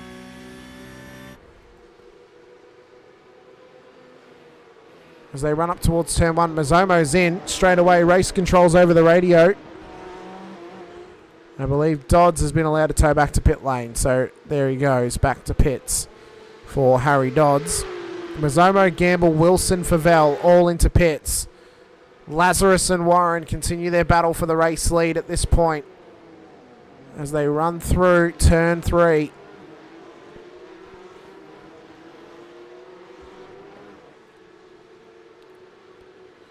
Been some absolutely spectacular battles in racing tonight. Yes, it's been chaotic amongst the field, but drivers have been having to fight hard as Lazarus takes the lead from Warren. So the push on now for the next 7.5 minutes of this race. This battle looks to heat up. Both of these drivers need a pit stop. Where are they going to end up in comparison to Simon Mazomo when he manages to get back up to them when they come through pit lane? If they continue to battle and they battle hard, they could give up time to not only Veld but Mazomo as well, who's currently back in P12 but has taken his pit stop here this evening. As they run through turn 9, do either of them tuck it into pit lane? No, they both keep going on to lap 16 of this race. 23 minutes done and dusted, 7 minutes to go. Wilcox, Lawford, Brownlee all in. So the battle for the race win looks to go all the way to the checkered flag. Both of these drivers at a very similar amount of pace. As I mentioned prior, they raced together at the Nürburgring 24-hour in this exact car. So they've got the history together. They've got the racecraft and the race acumen. They've got the lap pace as well. This battle could go down for the ages right now as one of the best we've ever seen for a race win. Because Warren is just biding his time. He is waiting for the opportunity to get through, and he's waiting for the opportunity to pounce on a possible and rare Lazarus mistake here this evening. 6 minutes left on the clock. Do they pit this lap by or do they go again? It'll be a hell of an effort to save enough to go all the way without a pit stop and to maintain this sort of pace. Lazarus is over the radio. I'm not sure why, but he is just pushing on. Turn 9. He may be telling him he's coming in. He was. He gave him the warning that he was pitting. Warren has followed him in as well. Veld's also in. What about Ben Woods? He's into pit lane, of course. Sam Murr. Does he follow them through? He does. Wiley Blair, the next one up, should be coming in. This should be the maximum of their fuel. It seems to be. What about Yeaman, who's battling away with his SimSpeed TV cohort of commentary, Simon Mazomo, as Yeaman comes through pit lane. So where does Mazomo end up in comparison to the race leaders? They are exiting pit lane right now, but it's a long run up. They've kept the top 2 spots, and Veld has kept P3 over Mazomo. Crucially, kept P3 over Mazomo.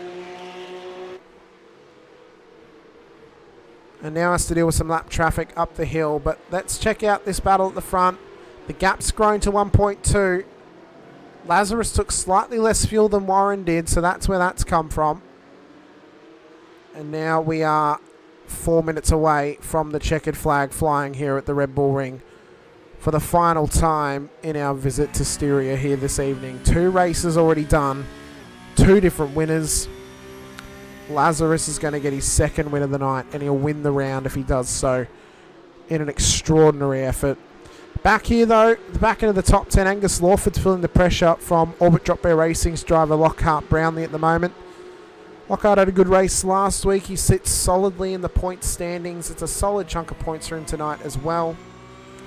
Could even be good enough to jump Job Stewart in the points standings too.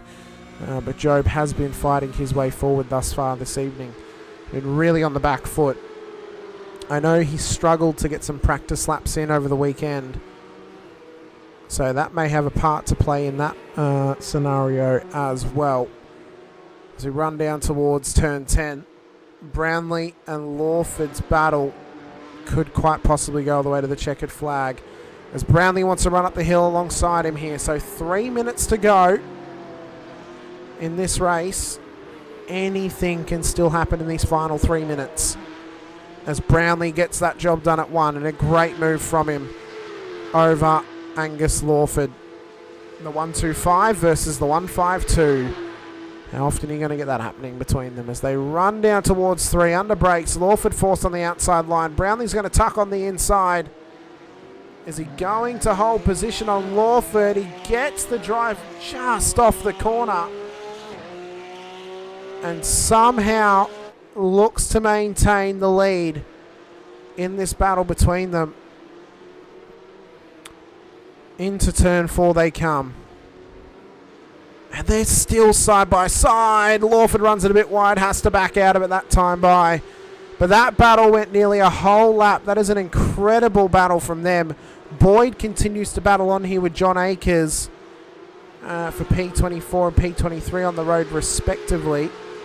Further up the field, Schuler's got Favell on his heels. Paul Wilson ahead of him. Daniel Yeaman in P11. Scott Gamble at the back end of the top 10's a little bit far away from him right now. Sorry, no, Gamble's in P11 at the moment. Gardner's into the top 10 in a great race thus far for her. But Corey Lazarus has crossed the line. 28 minutes, 10 seconds done. 2 laps to go for Lazarus before he takes another win here this evening. It'll be a real turnaround for the performances of the rush rounds last season for Lazarus. As he runs up towards turn 3, Warren just tucking back behind him now as they deal with the lap traffic. Veld's got Mazzomo on his heels as they continue to battle on. Woods wants to get past Damien Cairns if he can. Mazzomo calling something in, I'm not sure what. As they battle on. So Woods is trying to get through on Cairns here, gets that job done. Blair's having a little bit of a blink issue here. Gardner's trying to get past him.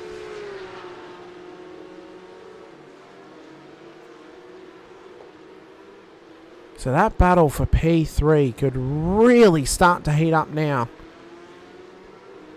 It could really start to go gangbusters if Woods can get up onto them, because Mez is hot on the heels of Veld.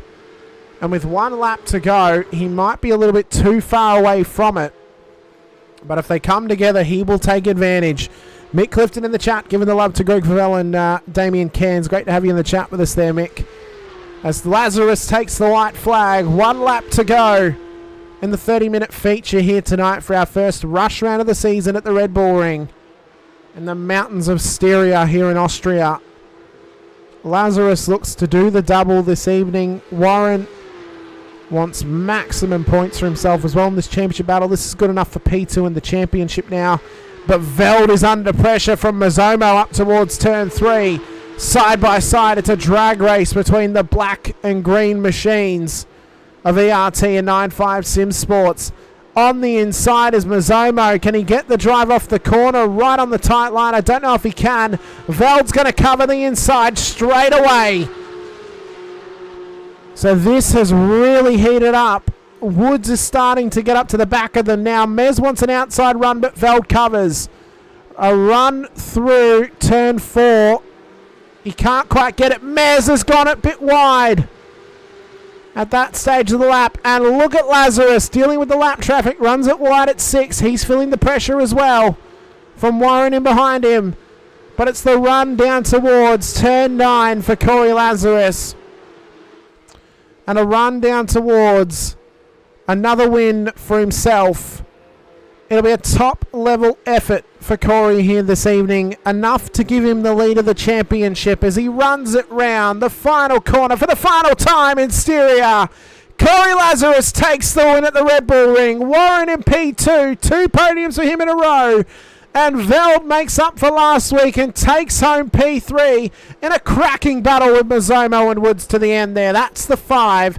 Sam Mayer comes home in P6. Lawford in P7. Brownlee, Blair, and Ellie Gardner looks to make up the top 10. She couldn't quite get past Blair in the end, as Gamble comes home in P11. Yeaman will make up the top 12. Wilson and Favell and Schuler the top 15. Job Stewart in A Night to Forget will focus up on next week at Silverstone. He finishes just ahead of his teammate Matt Bowler. Steve Tonkin, Sean Linzell, David Clark the top 20. David Duddle, Martin Lofthouse, John Akers, Luke Swan, Stacey Boyd, Marcus Cook, Craig Schultz, Alan Dawson, Ernie Toth, then Tim Nicol, Johnny Rowe, Gary Watson, Damien Cairns, Jared McLeod. What a race it was, though, for Lazarus. It's a race win on the board. And I believe it was a round win on the board as well for him. We'll do the quick maths in our head in a moment. You know we love a bit of quick maths. We run through the results.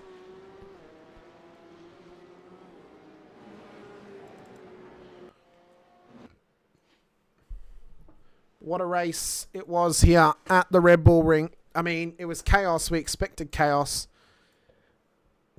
And it was surefire chaos. To remind you of the results across the night, here were the provisional results for race number 1. Lazarus with the win. Stewart, Murr, Harris, Bowler, Brownlee, Nixon, Favell, Swan, Yeaman with the top 10. Warren was back in P12. So that there was the first heat of the night. We then head over to the second heat. We had Wilcox, Gamble, Lawford, Woods, Veld, Lazarus in P6. So Lazarus there, I'm fairly confident, has won the round in the end. For Warren, I'm not sure. Veld had a very strong run as well. So we'll see how the points tally lines up at the end of the night. But it was a tough night on the road for some drivers as well. We'll give our podium finishers a couple of moments to come and join us here for a quick chat post-race, if they want to, of course. They may not want to. They took about 10 minutes last time, so hopefully not that long this time by. And we'll give you a quick rundown of what's up next week. But first, we have got our podium finishers. We'll start by having a chat to... we've got Joe Stewart in there. We'll start by having a quick chat, actually. We'll have a quick chat to Job, so let's have a quick chat to him. Job, just a quick chat here just for a second. Not that you're on the podium tonight, but a difficult race for you and points lost. Are you a fan of the full reverse grid now anymore? Yeah, definitely didn't go, the best for me, but no, I'm definitely still a fan of it. It's good to shake it up a bit. It's good to have races like this every now and then. Obviously still have the normal formats like we've had at the first round, but yeah, it's good to have races like these. It's good to have a bit of fun with a few people. Now, I know you were a bit unlucky in some of those moments there, especially when you I think you were one of the ones caught up. You came round, I think it was turn 4, and then a car was pulling out trying to rejoin the circuit. What do you think you could possibly improve upon compared to when we might next have this format on at Winton in a couple of weeks' time? I mean, it's hard to say. There's always going to be, incidents like that if you got faster cars coming through. But I mean, I'm all for it at the end of the day. Like, you're always going to have bad luck in racing. That's kind of just how it works. Obviously, Winton's a short track, pretty tight, so there's going to be a bit of carnage there. But no, I think it creates a bit of excitement for the stream, and it's good fun while you're racing. So yeah, I'm all for it. Well, I appreciate you coming over to chat to me post-race. We'll let you go, though. Best of luck next week when we head out to Silverstone. Hopefully a return to form to you. If you are on track with us next week, you will have dropped the championship lead, but now you can take it straight back again from Corey. Yeah, thanks for that. Yeah, looking forward to the next round. No worries, mate. Thank you. Appreciate it.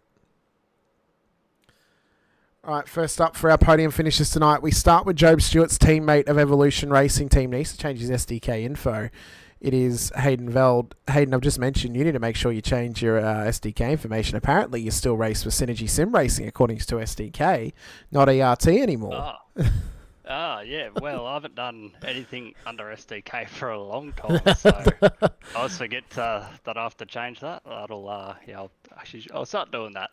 I suppose the majority of series you race in are probably broadcasted by the great team at SimSpeed TV, so you don't really need to worry about SDK. But obviously, a tough race last week at the Hockenheim Ring. Caught yourself a penalty, have to start from the rear of the grid this week. But this week you showed up. You had a great race. You got a top 10 last week, to be fair, so you had some solid points on the board, but a real reset this week. I've got to give my hats off to you as well. Fair play, just taking the penalty and running with it. So we really appreciate it as admin, obviously, but you went above and beyond tonight because you had a hard race in race one. I mean, there's not much more you could do about it when there's a car spun round at the final corner and all hell breaks loose. But race 2 and 3, you turned it on and you had a phenomenal couple of races there. Yeah, just want to say, sorry I think it was Halil that I took out last week. It was a dumb decision. Obviously, regret that a lot. So sorry about that. But yeah, race 1 ended quickly.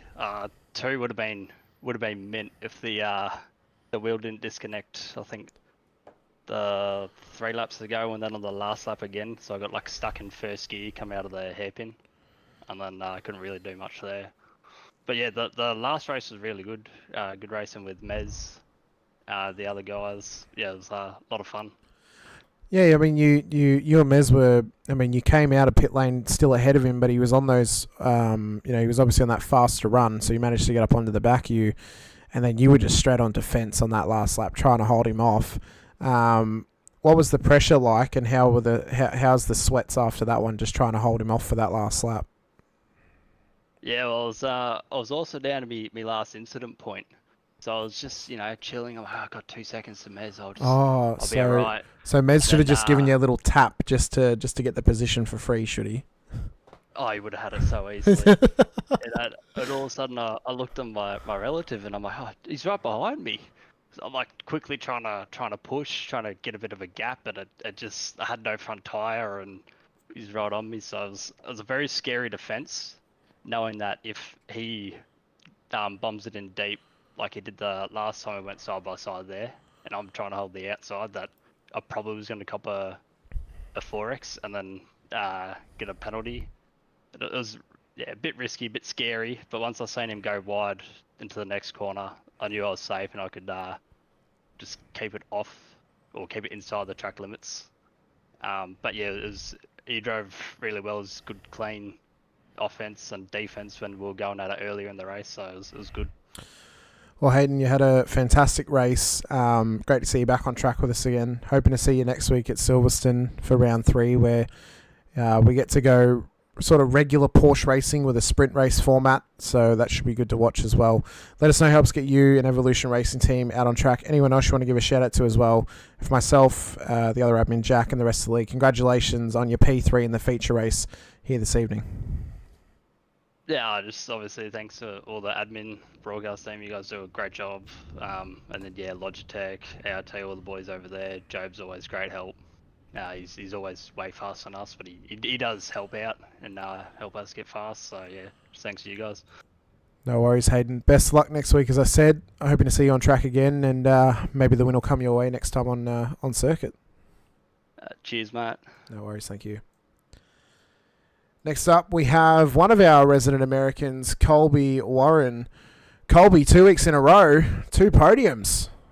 What the hell have you been sneaking over in the US that we don't have? Is it all the preservatives of sports drinks, or is it just pure skill and ability? Because you and Laz were going at it, and obviously you guys have driven together before, but you guys are almost, 2 peas in a pod from opposite sides of the world. I mean, you've been absolutely turning it on, and had a cracking race there in the final race, and a good race in race 2 as well. Yeah, it was great. The first two races were pretty rough for me, so I decided to play it safe in the last race, and I didn't want to fight Corey too hard, but I think he had me on pace anyways, so it was a lot of fun. Well, I mean, you've obviously you've come here with some good ability and skill, and I have to apologize. Like, I had never heard of you before. Obviously, you race in this series, but I think you're going to make a name for yourself racing in this series now. It's not going to be long until, if people see you in an Australian Porsche server at some point, they're going to be like, oh, we need to watch out for Colby. He's got some proper pace, because I haven't had the opportunity to call US Porsche Cup racing on iRacing, and majority of our leagues here, we don't get US drivers in the Porsche Cup car, so it's good to have you on board and good to have you with us as well. Plus, we had Stacey Boyd come off the wait list tonight, another American as well, so we're growing, and maybe we'll get some more internationals involved and really try and make this an actual iRacing World Challenge, because you've shown some great pace, some great ability, and some fantastic racing as well. Talk me through those last few laps just before the pit stop there with Corey. I saw him get over the radio just before he came in, and then when I saw him come in, I'm like, oh, he's very likely just said, I'm coming into pit lane, and giving you pre-warning so you didn't come up the back of him. Was that what happened? And then did you obviously have to follow him in because you didn't have much fuel left, or was it more or less you were just following what he was doing? Yeah, no, I was just speaking with him actually, and neither one of us realized that there was going to be a pit stop in that final race. And no, he called it perfectly. I was out of fuel exactly at the same time he was. So he just was friendly and let me know that he was pulling in. So I just followed him in and got it done. Well, you've had an incredible run thus far this season. I'm looking forward to seeing how you can do next week at Silverstone. Colby, an absolute pleasure once again. Appreciate your time. Let us know if you want to give a shout out to anybody, any sponsors or any friends who may be watching live or maybe watching when the sun actually does come up in the US. And yeah, massive appreciation for you coming racing with us and bringing your skills onto the track with us here in the IRWC. Yeah, for sure. Appreciate the kind words. Yeah, shout out to my team, Delta Sport. And of course to Corey. He's a good guy to drive with. So it's always a pleasure driving with him, and this is a really good, fun, competitive field. Well, Colby, best of luck next week. Maybe we'll see if you can get another podium for a third round in a row and get yourself some more points on the board in challenging for this championship come season's end. For sure. Thank you. Thank you. Next up, we have, for the first time this season, our round winner here this evening, ladies and gentlemen.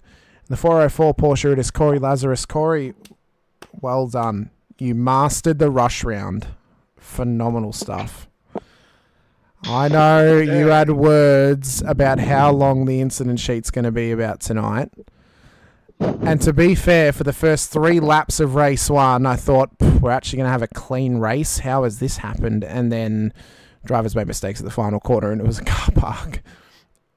The one thing I will say, though, it wasn't necessary. There wasn't many incidents tonight. There obviously were some, but there wasn't as many as what I thought there'd be of driver error in terms of making contact with other cars. It was more or less self-inflicted driver error that then caught out other drivers coming through.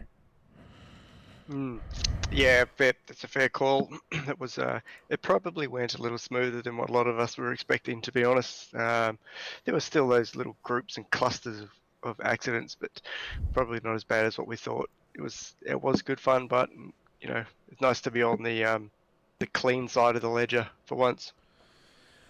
Well, I mean, it's, you know, you had a fantastic race. Obviously, race 1 you took the win, and then race 2 you managed just to peel your way through the field over the 15 minutes, got into the top 10, got some points on the board, and then race 3 you took another win for yourself as well.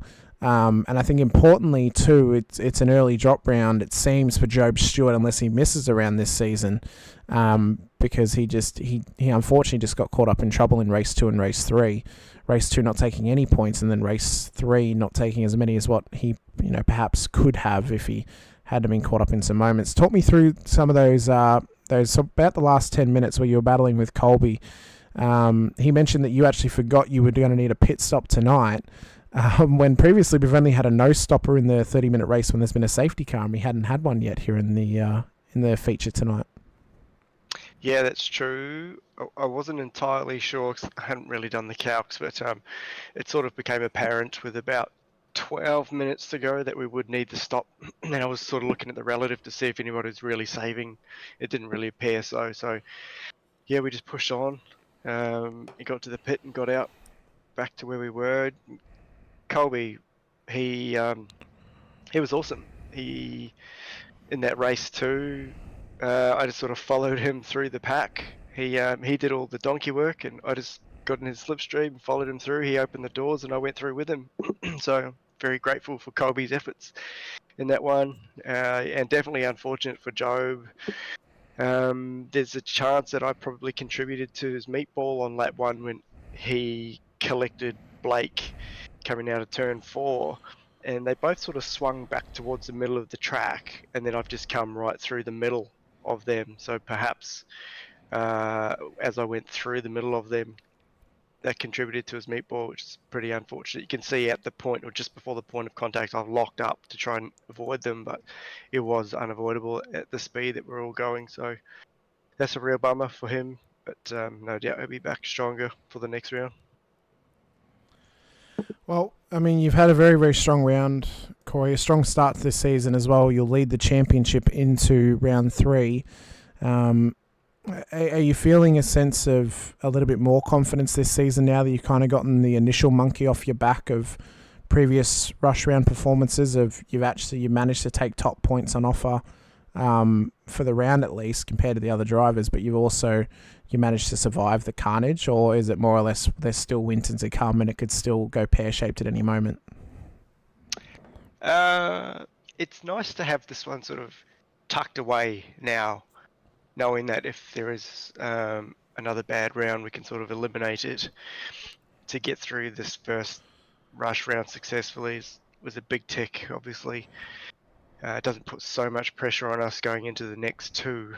Yeah, I don't know if I'm any more confident or less confident than what we were. I think that old cliche sort of have to take round by round, because Joe will come back just as strong, and there's a host of other guys in here who are super quick. I guess the only thing, or one of the things that might be in my favour, is that pretty much all of the tracks left on the calendar, with the exception of the Bend, I haven't done any laps there. I thoroughly enjoy, and I've done plenty of laps around nearly all of them, so we should be contending hopefully at the pointy end in each round and put us in a good position. It's a good way to start the season, this one. You started off in an incredible manner. Haven't started it off. Well, I mean, to be fair, last season you didn't start off perfect after the first 2 rounds, but it's the other way around this season. But you're basically perfect. There's only one round you haven't won, and that was round 1. But you were P2 with a bonus point for the pole position as well. So you've got some big points with you next to your name. Bonus points for pole positions. They will very likely matter at the end of the season. They could make or break a championship challenge for somebody. So it's a top effort from yourself once again, Corey, and a fantastic race win. Let us know who helps get you out on track. Anyone you want to give a shout out to as well, for myself, Jack, and the rest of the league. Congratulations on your round victory and both your race wins here this evening at the Red Bull Ring. Yeah, thank you. Thanks to all of you guys in the back end putting the league on. It's great. You obviously done well to get the drivers into the league. The numbers were pretty awesome tonight. Also wanted to give a shout out to the RT boys. It was good to have them here. Hayden, Joe, Maddie, and also Shep from OPR. It was really cool to have Shep in. Haven't been on the track with him for a while. It was really nice to see him there. And Colby, of course. Colby and myself, done a bit of racing of late, so it was really nice to tuck in behind him and put some laps under the belt with him. And just finally, just to my wife and the in-laws who watch all the racing. Very good, Corey. Best of luck next week at Silverstone. Look forward to seeing how you go, and if you can manage to make this 2 in a row before we head out to Winton in a couple of weeks' time. Thank you, mate. Very much looking forward to it. No worries, mate. Thank you. See you there. See ya. Well, ladies and gentlemen, that will bring a tightly contested end to our broadcast here this evening. It was a massive effort from a lot of these drivers here tonight, and I think it was it was a good race. It was a good race nonetheless. We had good racing out there, good battles out there. Yes, it was chaotic, which we kind of expected with this format. We'll see how it goes at Winton, and we'll see what we decide in the back end of things as well. But we head away from Styria here in Austria for the Red Bull Ring. We head across a couple of hours plane ride away to and a short trip back in time to the historic Silverstone circuit next week right here in the VRS Porsche Cup Series. We look forward to seeing how these drivers can do at the old variant of that track and how they can test in these cars there as well. Massive thank you though to all of our series sponsors, including our title sponsors VRS Virtual Racing School, our other series sponsors Infinity Broadcasting, SPP Graphics and Blackheart Designs as well. If you're after some sexy bike graphics, dirt bike graphics for yourself, I know that Mr. Rowe of SPP Graphics did recently do some very nice graphics done up for a recent project of his. But if you want to look sexy on the dirt track before covering in dirt, then send them a message. They are linked below in the description. If you want to get looking sexy on your car in the sim, then send me a message on Discord, Hamish Munro, and we'll get you looking sorted as well through Blackheart Designs. If you're after a broadcaster for your race series, reach out to myself for Infinity Broadcasting. We'll get you guys set up with a broadcast schedule pending as well. And visit over VRS. They've been a massive supporter of our series. They've obviously given us prizes to give away to our drivers this season, which we will be getting to our previous race winners very shortly as well. If you're joining us for the first time and you've been here for a while as well, be sure to hit the like button, the subscribe, the bell icon too. If you're watching over on YouTube, if you're watching over on Twitch, hit the follow button so you guys are up to date whenever we go racing here in the IRWC. Next up on the docket for us though on Infinity Broadcasting, Friday night, the IRWC Rod Knock Cup, round 1 of Season 1 out at Charlotte Motor Speedway. And then we go racing once again in the Vets for Season 24 of the Racecraft Simulations. V8 Veterans split to action. Myself and Brett Fisher will call the action out at Circuit de Spa-Francorchamps Saturday evening, 8:30pm Australian Eastern Standard Time. The Rod Knocks will go live at 7:50pm Australian Eastern Standard Time as well. Appreciate your time though. Appreciate everyone being here with us once again. We'll see you guys next week out at Silverstone. But until then, stay safe, drive hard, and as always, bye for now.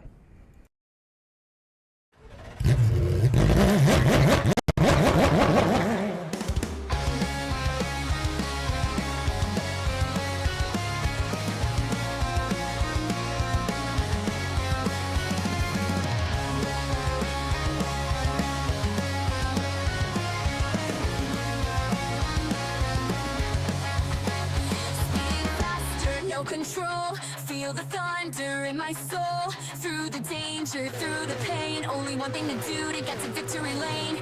Taking risks, full send, and in the end, be the best. It's taking over, cannot contain the desire to get to victory lane.